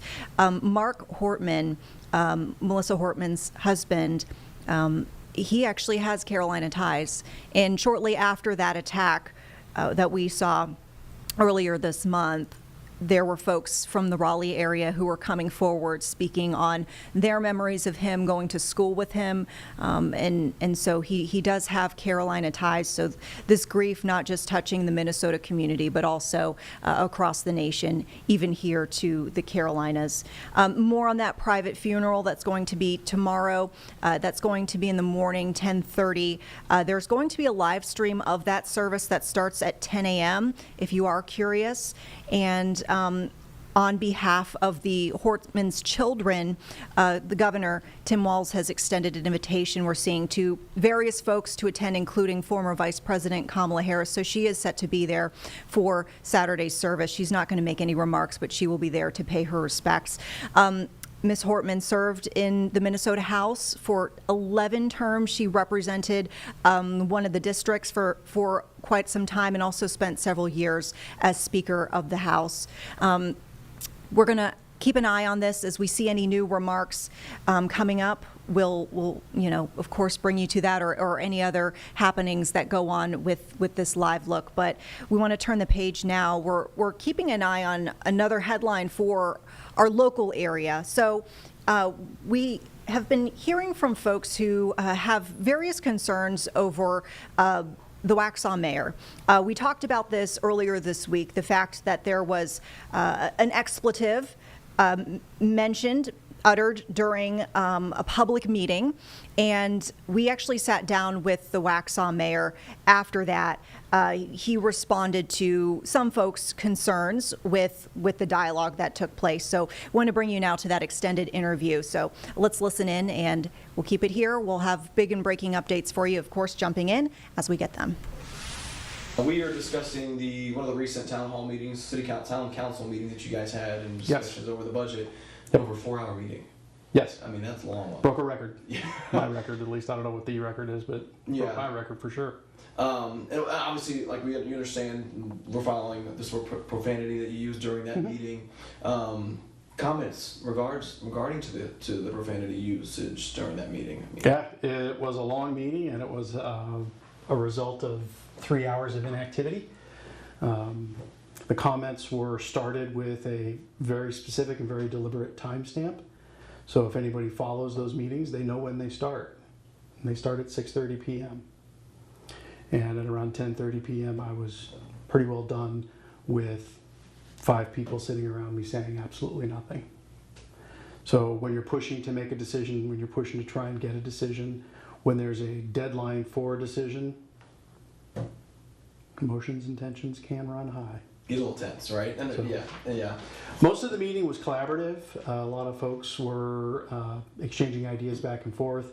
We did vote on several items in terms of budget adjustments, some suggested cuts, and then we had just a series of votes scattered throughout the meeting trying to find a rate that everybody could agree on. And we had one group that wasn't coming up and one group that didn't want to be the sole votes. So we were trying to do it collaboratively, and you end up spending 3 hours with hardly anybody saying anything. So it's one of those things where if you're wondering why that happened and what initiated it, start the meeting at 6:30 p.m. Turn off your phone, turn off all your devices, close your books, and watch the meeting from 6:30 p.m. till 10:30 p.m. Tell me how you feel. So that's basically the genesis behind all of that. Right, and you guys had a different meeting last night, though, not in regards to the budget, but another meeting, I believe. Correct. Last night was a very successful meeting. It was a very collaborative meeting, and it resulted in the selection of a new town manager. So last night at that meeting, they haven't accepted the offer, so I don't want to name names yet, but we did officially select or extend an offer for our new town manager. So we're hoping to have that individual here probably in the next 30 to 45 days, depending on their schedule and what they can make happen, what they can get to work. But that was a unanimous vote, and everybody was very pleased with the result. And I think we're excited to get the new town manager in here. So I think it'll be a good move, good step forward for us. Does it feel good, at least in a good sense too, knowing that, obviously tensions were high in the meeting the day before, you guys had another meeting the next day, but we're still able to do your guys' duties as need be? Yeah, we've been a split board since sort of I got in, a year and a half ago. So to say that we're used to it is a little bit, I don't want to say understatement, but we are used to the idea that we're not always going to agree. We did expect the budget to be a little contentious. There's a strong contingency both in the public and on the board that feels the tax rates have gone up too much for too long. The last reval resulted in a 20% increase in people's property taxes, and that struck a lot of folks. So that tension was a big part of getting into office in the first place. So I think a lot of that tension was fresh in our minds on Tuesday, and remembering that and remembering, okay, now's the time to pay the piper. Now's the time to let the voters know, did you mean it, what you said during the campaign? Or was it all just talk? Was it all just, smoke and mirrors? So we were trying hard, and I know that the two commissioners on the other side of the table were trying very hard, very, very hard to get to a sort of non-increase, a revenue neutral rate. Whereas the other two were sort of looking at it with a more pessimistic idea that we can't afford that, that's going to cost too much, we're going to suffer too much, it's going to be bad. So I was certainly happy with where it ended. We did end up somewhere in between. Personally, I was kind of maybe trying to think about getting something a little bit lower, but I think what this does is it sets us up for success into the future. So what we can do potentially is really think long and hard now over the next few years about how to live at that rate and how to live at that rate for a long time. Because that's what we need to do as a town. As the town grows, we can't just expect the tax rate to grow and people's tax burden to grow. So we need to figure out how to live within the rate that we just set and live there for a while. Mm-hmm. But again, I think whether it's a conversation about that, a conversation about anything, like you just said, you guys had the town manager meeting last night. So to know that or feel that you guys can find common ground moving forward, was this kind of like, I wouldn't say a breaking point, but could there be a positive coming out of that meeting? Yeah. The positive was the fact that we voted unanimously on a rate. So I ended yesterday after the town manager meeting, pretty upbeat, thinking, we're 2 for 2. We're 2 for 2 on unanimous votes. So we can come together when it's needed and when the choice is obvious. And I think that's where we were on both occasions. The choice was clear that this compromise was needed, and it was needed to get the job done, to get the budget done. As far as the town manager goes, the choice was clear because he was a strong candidate. So we're all very confident and very comfortable with the candidate we chose. So that's a big source of excitement and a big source of relief. We've been without a town manager since the end of October last year. So November 1, I think our interim is when he started. So having that behind us is a big relief, I think, not just for the staff, but also for the board, knowing that search is complete. With our interim town manager, he's done an outstanding job, truly, truly outstanding job with the budget and keeping the town running and keeping the staff engaged and keeping everything running and going well. All right, folks, so hopefully you learned a bit more about the mayor's reaction there to the backlash over the words used during a public meeting. We're here on Live Impact News. Once again, I'm Vanessa Rufus. We wanted to bring in a live interview for you right now, talking about a very important topic for our community. We have Nourish Up joining us, CEO Tina Postel. Thank you so much for being here. Thank you for having me. We wanted to bring you in because we saw primarily the summertime causing, I don't want to say it's usual challenges, because there are additional challenges going on right now that are out of the ordinary, I guess we could say. But looking ahead in the most immediate future, I saw that y'all really needed 4th of July delivery drivers. And I know this is a time of year folks like to go on vacation, so I'm assuming maybe a lot of your volunteers do that too. Absolutely. So we are definitely not living in ordinary times. And we always need volunteers. So that's not an unusual request. But I will tell you, hunger doesn't go on vacation. And during summer months, when children particularly are out of school, they're missing out on those free breakfasts and reduced lunches that they might be accustomed to getting. And families also are struggling with added childcare costs and things of that nature. So we always see a summer spike, especially in the number of children that we're feeding, while at the same time, like you mentioned, everybody's going on vacation, right? Let's all head to the beach, or let's head to a family barbecue.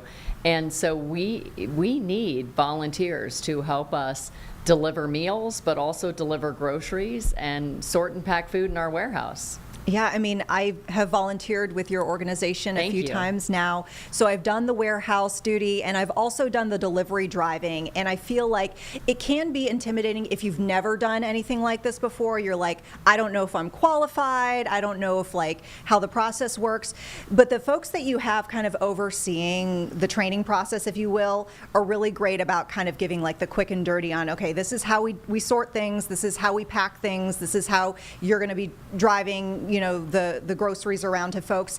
And I would say being a delivery driver is very satisfying because in some ways you actually get to meet the folks and talk with them if they want to talk with you. You get to see the end result, right? So we get more requests for people to come in and pack and sort food in the volunteer center, but really where the rubber meets the road and the true heartstrings are pulled is if you work directly in a pantry or if you do deliver meals or groceries, because you get to see that can of green beans that you might have donated. You get to see the user. You get to see the person's dinner table that food is going to end up on. And so we do get a lot of first-time volunteers, and I have an incredible staff team that will do as much hand-holding as possible.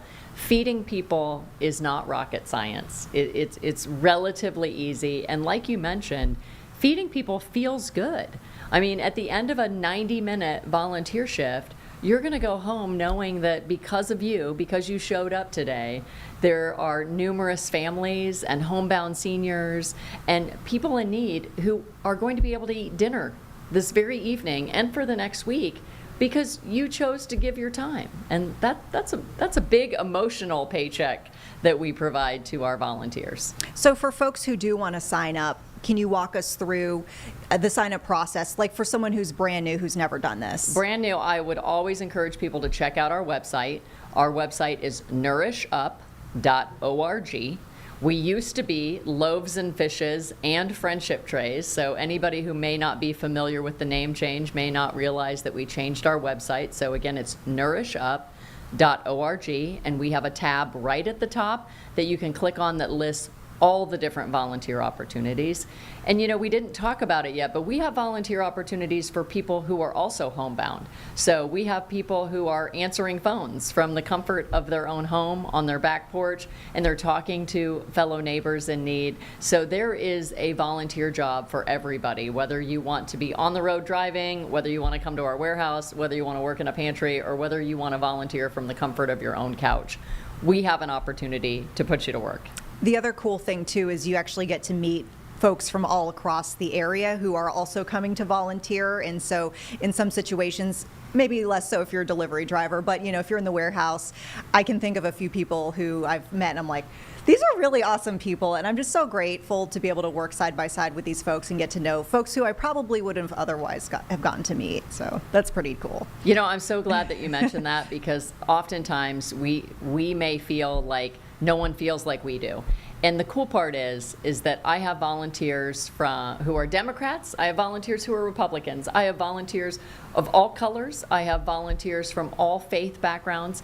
And the cool part is that everybody that volunteers for us believes that everyone should be well fed. And so we drop some of those pretenses and we all just get along with one another, and we have a shared mission of making sure that our neighbors in need are all well fed. And so you will meet people that you may not have normally met or hung out with because they're not in your neighborhood or your social group. So it's a great opportunity to learn about all North Carolinians and all Charlotteans.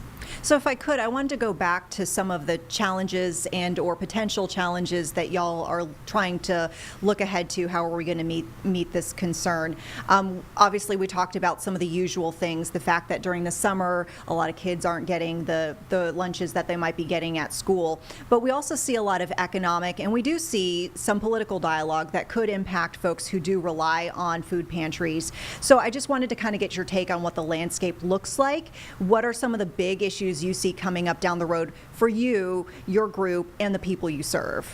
Oh, that's an excellent question, and in full disclosure, it is something that we are worried about. There have been some scary headlines coming out of D.C., and we have watched critical food programs get slashed.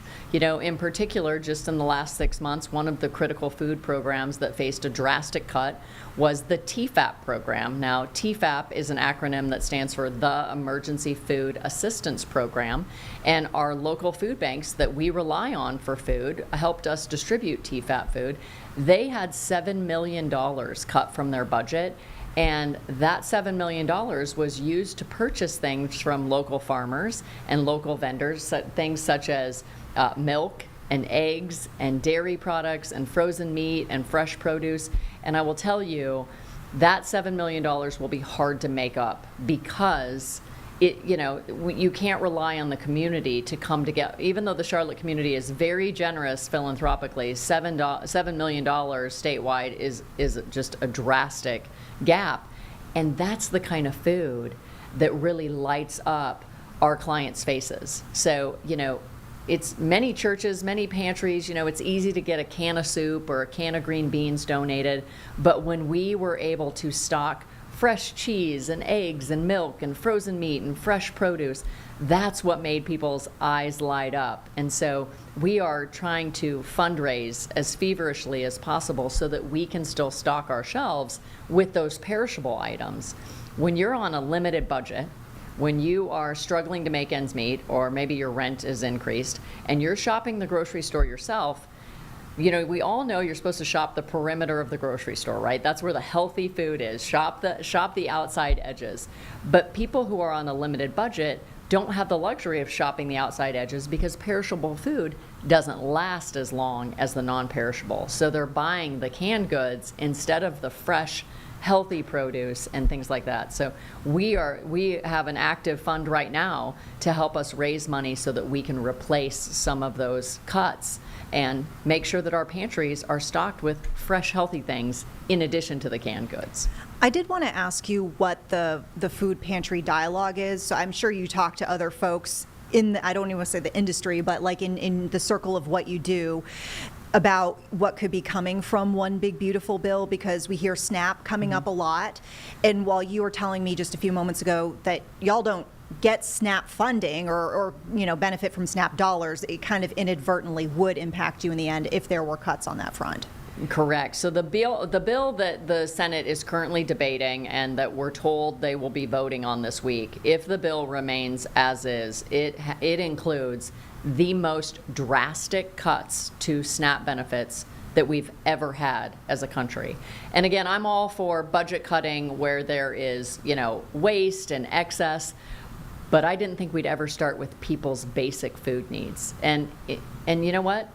My mom, single mom back in the day, I remember her using food stamps when they were actual stamps. Now we've graduated and it's EBT cards that people have. But back when they were actual stamps, I remember standing at the checkout and watching my mom use SNAP benefits just temporarily, until we got back up on our feet. And anytime you cut a program like that,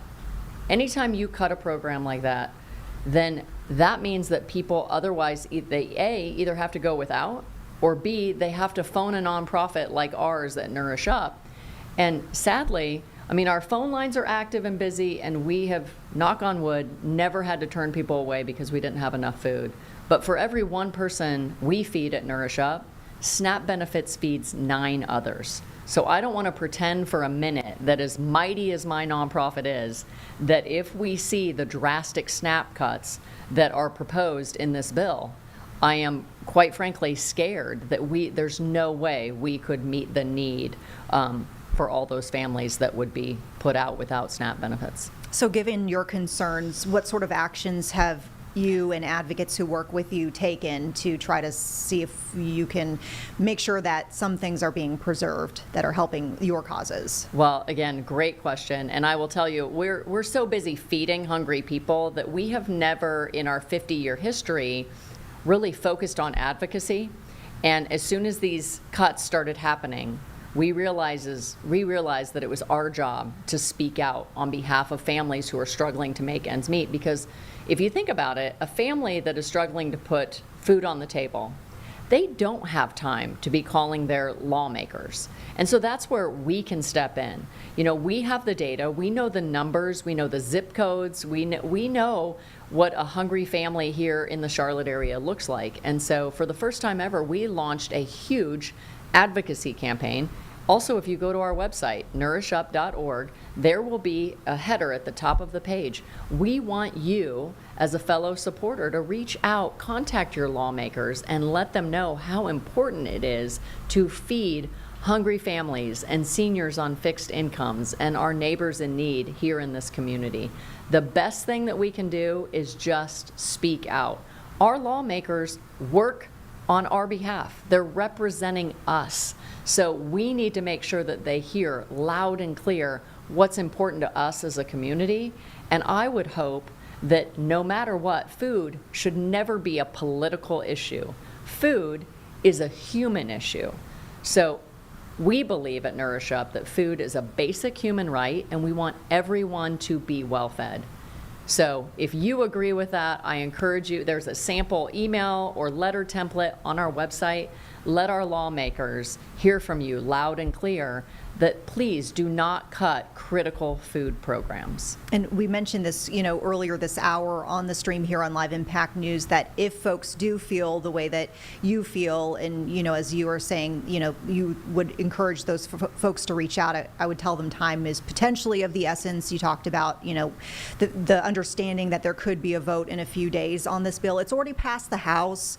It's in the Senate now, and we know that the president has put a July 4th deadline as when he wants to see it on his desk. So there is a potential that this could go to a vote pretty quickly.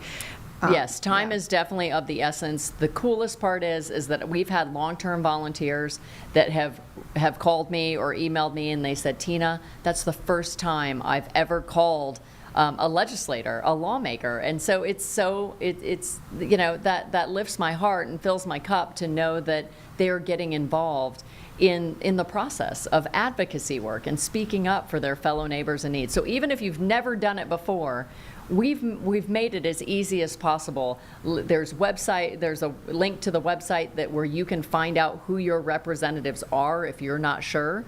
We have 2 state senators here in the state of North Carolina. That's Senator Budd and Senator Tillis, and they welcome calls from fellow citizens of North Carolina. I did want to ask, speaking of folks in the community stepping up if they believe in this cause, we did this week report on the Tepper Foundation making a very sizable donation to various food agencies across the Carolinas. I believe it was $10 million. And I didn't see Nourish Up on there, but you were saying this kind of impacts everyone in this circle positively. Yes, the Tepper Foundation they're definitely a great friend of all the state's food banks, but also nonprofits like ours. So at Nourish Up, we are not a food bank. Our region's food bank here in the Charlotte area is our great friends at Second Harvest Food Bank of Metrolina. They were certainly the beneficiary of this large Tepper gift. On any given year, 30 to 40% of the food that we distribute to our neighbors in needs comes from our great friends at Second Harvest. So food banks kind of act like the wholesaler of food. They get donated food from the food giants of the world, and they give it not to people directly, but to partner agencies like us, where we get it directly out to the people. So they kind of act as the wholesaler, we act as the retailer. So $1 million gift to Second Harvest Food Bank or $10 million to all the food banks in North and South Carolina. At the end of the day, it's a gift for them, but it will trickle down and impact us, because it means that they will be able to purchase delicious food to share with us, and we can get it out to the people who need it. So again, a win for them is a win for us, but at the end of the day, it's really a win for all of the food insecure individuals and families here in our community. Now, I feel like, you and I have done various interviews over the years at this point, and I feel like every time I speak with you, I can tell the passion that you have for the community members. And one of the things that I feel like I've heard from you time and time again is the fact that, while some people might feel like this doesn't apply to them, you are always really great about reminding that any one of us could be, one life event away from needing these types of services. I feel like I've heard you say something to that effect, a few times before. Right. I mean, none of us are immune. You never know what life is going to hand you. We work with one of our second biggest referral partners is our healthcare friends at Atrium and also Novant. And the amount of individuals that face a medical crisis and then find themselves, struggling to pay bills as a result of their medical crisis. Atrium alone made 19,000 referrals for patients who were struggling to put food on their table last year. When the pandemic happened, and you might remember all the immediate layoffs that people had, we had so many donors that had been donating regularly to our organization for years. And they found themselves on the other end. And granted, they were the first to tell you they would much rather be on the end of giving than receiving, but they were so grateful that we were there. I mean, people, when they have to utilize our services for the first time, I always know when we have a first timer that comes to our food pantries, because they usually walk in, shoulders down, they're avoiding eye contact. Quite frankly, they are mortified to have to shop for food in a pantry instead of a grocery store. But the coolest transformation happens over the course of 20 minutes, where they get greeted warmly by one of my volunteers that just loves on them, treats them with dignity, reminds them that, that this can happen to any of us, puts them in a situation of no judgment, and they get to just shop the pantry. They get to push a shopping cart around, and they get to select food that they like, that they need for their cultural preferences, for their medical preferences, or just their generic food likes, or what they know how to cook. They get to wander around that pantry for 20 minutes with a volunteer, sharing stories, sharing recipes, and 20 minutes later, they're leaving with a cart full of food, shoulders high, chin up, smile on their face. Usually they're offering a big warm hug to the volunteer that helped them shop, and they walk out a different person than they walked in. And I realized that a week's worth of groceries is just a temporary fix, right? It's a hand up instead of a hand out, and it doesn't solve all their problems, but it certainly provides that relief and instant love and gratification. I mean, food is love, food is medicine. And so anybody out there, if you're having a bad day and you want to see a difference being made, come volunteer in one of my pantries. And feeding people feels good, and you will also be shocked at who's shopping in our food pantries. I think if you've never been a part of our organization, the image that we conjure in our minds when we think of a hungry person, we might envision that panhandler on the side of the street. They're everywhere, holding a cardboard sign, "We'll work for food." That is not who we typically see shopping for food in our pantries. And I think that people are shocked when they see, hardworking families. I mean, most of the people that we serve are gainfully employed. They're just not making enough, to cover ends meet, or a rent increase, or a car breaking down, or a medical bill. I mean, so like you said, that was a really long answer to your question, but like you said, none of us are immune from potentially needing a hand up at some point in our lives. I mean, a long answer, but one well worth listening to all of, because it's illuminating, and I think, people need to hear this, just in the sense of the impacts, the folks it's helping, who are our neighbors in need, and what are we going to do to help if we can help, and in the case, if one of us does need the services, we know y'all are going to be there too, so. Well, that's my goal. I mean, we have drivers who have lived in Charlotte their whole life. They come and do a Meals on Wheels delivery route, or they deliver grocery, home delivery, and they will say to me, "Well, Tina, I didn't even know that street existed." I mean, you can be from here, and if you only live in your neighborhood and you only go to your local grocery store, there are parts of town that you may never have seen. And so get out of your regular circle, get out of your regular path, and come meet your other fellow neighbors in a neighborhood nearby. And it's eye-opening. Oh, well, I so enjoyed this conversation. I thank you so much for coming in. Is there anything you want to leave our viewers with here before we wrap things up? Well, I think we talked a lot today about all the ways that people can help through advocacy, through volunteering, and through donating. But I never like to leave a conversation without saying, if you yourself, if any of the viewers who are watching and listening to me today, if this strikes a chord with you and you need to be on the receiving end of some assistance, we've been feeding people for 50 years and we're not going to stop. Swallow your pride. There's no shame in asking for help. Help is just a phone call away. Our main line is 704-523-4333. And we have a program, whether it's meals or whether it's groceries or whether it's a combination of the two. We have services that can help you. I do not want anyone in our community going to bed hungry. Thank you for reminding us of that. Tina Postel, thank you again for joining us. Nourish Up is the program. The website is nourishup.org. And keep us posted. Keep us posted on what your needs are, how we can help. And thank you again for coming here on Live Impact News. Thank you, and thanks for volunteering. Yeah, absolutely. Absolutely. I will certainly be signing up again soon. We want to, before we toss out to a new briefing that we just got, just quickly kind of give you a background on what's transpired. So we're about to share the president's remarks following the Supreme Court ruling today. So we saw a conservative majority essentially ruling that federal judges lack the authority to grant nationwide injunctions. This was in the context of the birthright citizenship discussion. It does kind of leave unclear whether the president's restrictions on birthright citizenship could soon take effect, but certainly the president seeing this as a victory. So we wanted to bring you his remarks, and of course, as we get reaction from other folks, we will be bringing that to you and any new developments as well here on Live Impact News. Let's listen in now to President Trump. Well, this was a big one, wasn't it? This was a big decision. An amazing decision, one that we're very happy about. This morning, the Supreme Court has delivered a monumental victory for the Constitution, the separation of powers, and the rule of law in striking down the excessive use of nationwide injunctions to interfere with the normal functioning of the executive branch. The Supreme Court has stopped the presidency itself. That's what they've done. And really, it's been an amazing period of time this last hour.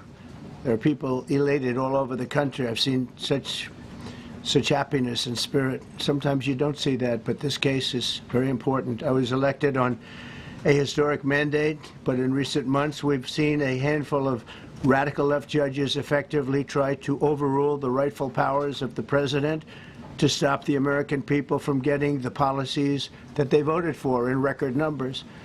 It was a grave threat to democracy, frankly, and instead of merely ruling on the immediate cases before them, these judges have attempted to dictate the law for the entire nation.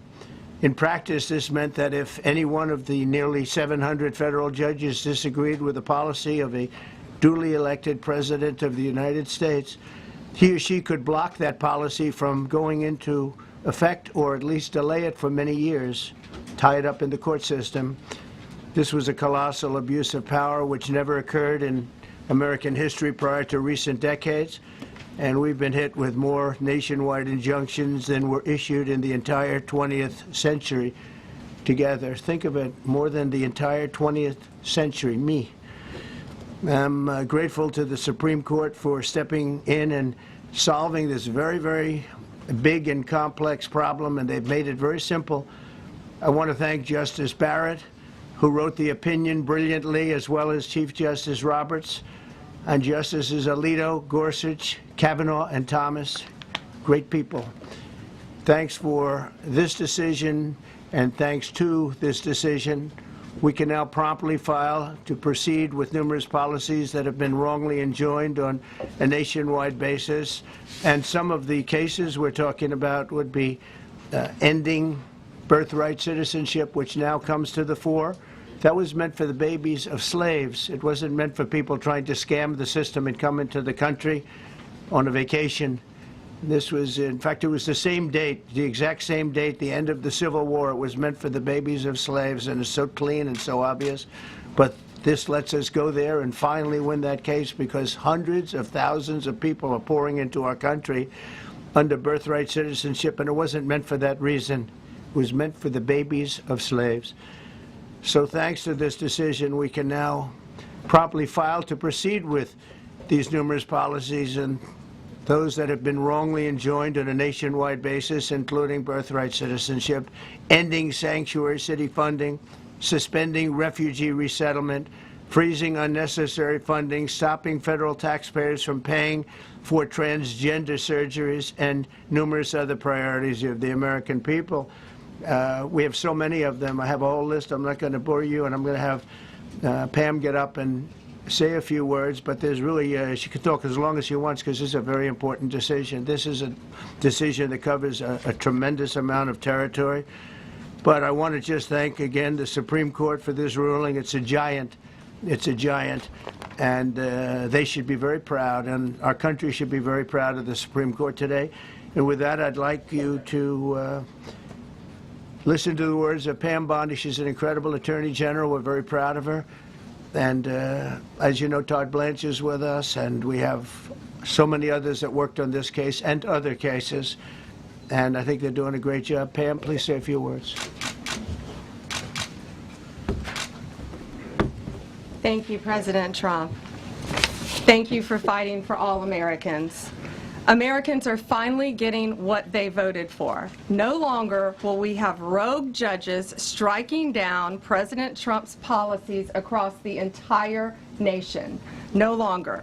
Today, in the 6-3 opinion, Justice Barrett correctly holds that the district court lacks authority to enter nationwide or universal injunctions. These lawless injunctions gave relief to everyone in the world instead of the parties before the court. As the Supreme Court held today, they turned district courts into the imperial judiciary.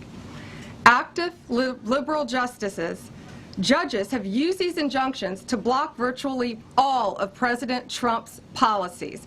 To put this in perspective, there are 94 federal judicial districts. 5 of those districts throughout this country held 35 of the nationwide injunctions. Think about that. 94 districts, and 35 out of the 40 opinions with nationwide injunctions came from 5 liberal districts in this country. No longer. No longer. These injunctions have blocked our policies, from tariffs to military readiness to immigration to foreign affairs, fraud, abuse, and many other issues. The judges have tried to seize the executive branch's power, and they cannot do that. No longer. No longer. And on immigration, on a side note, today marks 2,711 arrests on these terrorists and these gangs. Total arrest today with HSI investigations. And thank you, Stephen Miller. Thank you to Homeland Security. Thank you to everyone working hand in hand with the FBI on all of these transnational gangs. TDA has been a huge terror to our country, as well as MS-13, as well as Sinaloa cartels. No longer. No longer. These injunctions have allowed district court judges to be emperors. They vetoed all of President Trump's power, and they cannot do that. This has been a bipartisan problem that has lasted 5 presidential terms, 5 different presidents. and it has ended today. We will continue to fight for President Trump's policies. I want to thank the Office of White House Counsel, Dave Warrington. You and your staff have been incredible. Our Solicitor General's office, John Sowers, Sarah Harris, and Todd Blanche and Emil Bovey. Todd's going to say a few words because we've had another major ruling today on transgender books and some other great wins that we've had. But no longer will they have this power in our country. It is the president's authority under his executive branch to do everything to fight for the American people, and he will continue to do that. That's why he was overwhelmingly elected. Thank you. Thank you. Today's a great day for the rule of law. It's a great day for the Justice Department, and it's one that's been a long time coming and one that every American should have been waiting for with bated breath. And so I echo what the President said and Attorney General Bondi, that the Supreme Court did a great thing today, not only for this administration, but for every American in this country.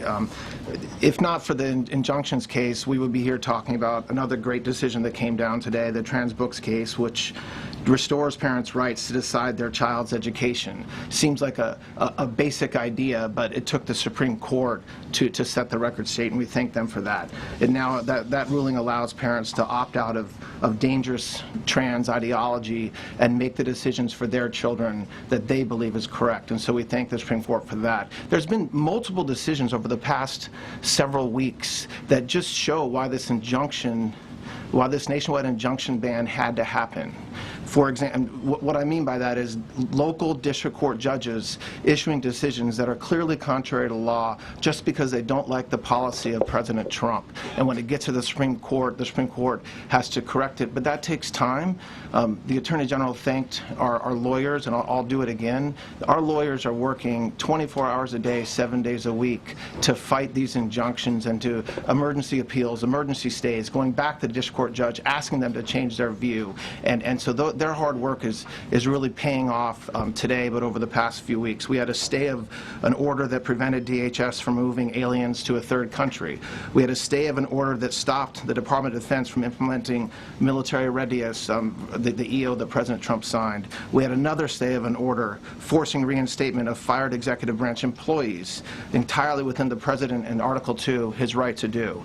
We had a stay of, as you all know, of numerous DOJ cases. And again, every one of those stays requires a tremendous amount of work and effort by the lawyers and parties involved, and they should be doing other work. They should be doing the work that the President and this administration demands and has a right to demand, and not fighting these local judges who don't make decisions based on the law. They make decisions because they just simply don't agree with the administration's decision about a policy, and that's wrong. Thank you. Any questions?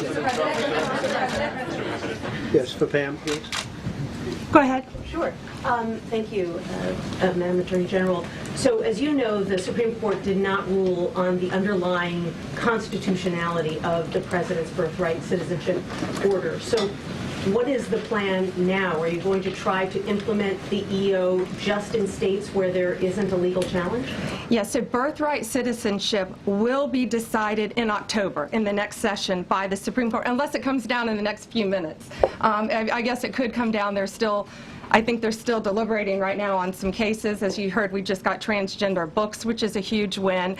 But most likely, that will be decided in October in the next session. However, it indirectly impacts us because, as you correctly pointed out, if there's a birthright citizenship case in Oregon, it will only affect the plaintiff in Oregon, not the entire country. So yes, it's indirectly, but that's pending litigation, and we're waiting on that in the next term. And how concerned are you that the Supreme Court will come back and determine that the executive order is unconstitutional? Oh, we're very confident in the Supreme Court. But again, it's pending litigation, and that will directly be determined in October, but it indirectly impacts every case in this country, and we're thrilled with their decision today. Peter. Madam Attorney General, thank you for being here to take our questions. A couple questions to the both of you. The EO had a 30-day grace period before it goes into effect. Is there any thought about trying to make it effective immediately within that period of time? We're going to follow the law. We're going to make those decisions, and we're going to do what's right in the bounds of the law. And then the DOJ didn't ask the justices to rule on the merits of the birthright citizenship ban. just for explanation purposes, why? Sure, because that's going to come down in October in the separate. This was huge because it's indirectly impacted today. As I said, it's case by case. Let me reiterate, of the 35 of the 40 nationwide injunctions filed against this president, against his executive authority as President of the United States, 35 of them came from Maryland, D.C., Massachusetts, California, Washington. I mean, that's crazy. These 5 districts. So yes, it indirectly impacts us. It will be a separate decision in October. Next question. Thank you, Mr. President. A question for you, sir. Do you believe this ends the power of the lower court judges to stop your agenda? Do you see this as a full green light for your agenda going forward? Well, you'd have to really speak to the lawyers about that. But this is really also a decision based on common sense. It didn't work the other way. It was a disaster where somebody from a certain location in a very liberal state or a liberal judge or a liberal group of judges could tie up a whole country for years because their decision would sometimes take years to overturn. We've overturned many of the decisions, but it would take years to do it. And we have to act quickly when it comes to illegal immigration. We have murderers, killers, we have drug dealers, we have what they've allowed to come into our country. Should never be forgotten. It should never be forgotten what they've done to our country, and we have to be able to act very quickly, and we're going to do that. Thank you. Justice Amy Coney Barrett, sir, I know that you praised her and her opinion here in this case. She has taken some heat, though, from some of your supporters who have labeled her weak, a squishy, a rattled law professor. What is your take on that? I don't know about that. I just have great respect for her. I always have, and her decision was brilliantly written today. From all accounts, yeah. Transgender Mr. President, what would you say to Americans who fear that this is more and more concentration of power in the White House and the executive? Well, this really brings back the Constitution. This is what it's all about, and this is really the opposite of that. I mean, the question is fine, but it's the opposite. The Constitution has been brought back. Thank you so much, President Trump. Illegal crossings in the border are 0 now. 0. Does everyone hear that? 0. Trump 2028! Do you intend, President Trump? Who's that guy? I like him. He's working the cameras. With this new reality, President Trump, in the border, do you intend to engage personal? Okay, folks, we're going to turn from this now to breaking update just into our live Impact News studio.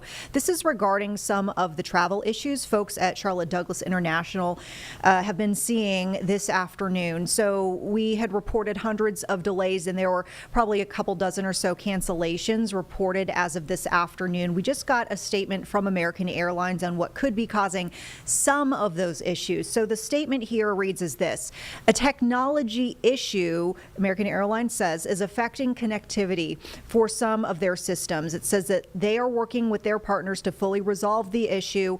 Though they're experiencing delays as a result, they say that they have not canceled any flights at this time, and they are apologizing to customers for the experience that folks are having today.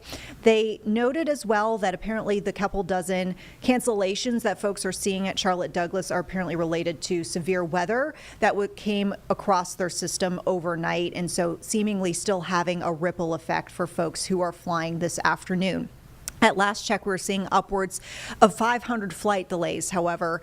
So something worth noting that once again here, breaking update into our live Impact News studio, American Airlines says that a connectivity issue, a technology issue is impacting their system and how quickly they're able to get some of these flights off the ground. Cancellations that any folks might be seeing are related to weather, they say, and we will, of course, keep you updated as we learn more about that situation. But we do have information for you, some background, as always, on our website, WCNC.com, and within the WCNC Charlotte mobile app. And as we go on throughout the evening, because keep in mind, of course, we're about to turn it over to the news at 4. We've got 5, 6 coming up as well. And then our stream from 7 to 9. We'll be keeping you posted as we get some more information, whether we see the trends starting to get better or if we're seeing things worsening. With that said, we are getting pretty close to closing bell as we are getting closer to the 4 o'clock hour. Wanted to give you a live look at the big board right now. Looks like the Dow is up once again close to 1% on the day. So in the green, we're seeing all major indexes in the green as we get close to the end of the session today. I will say it looks like there was a little bit of a retreat from record highs that we saw, particularly with S&P 500.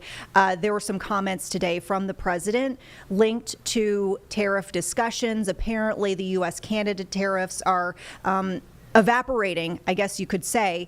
So that is hurting sentiments about how global trade discussions are going with the U.S. and some of its trade partners. So a little bit of background on, I guess, the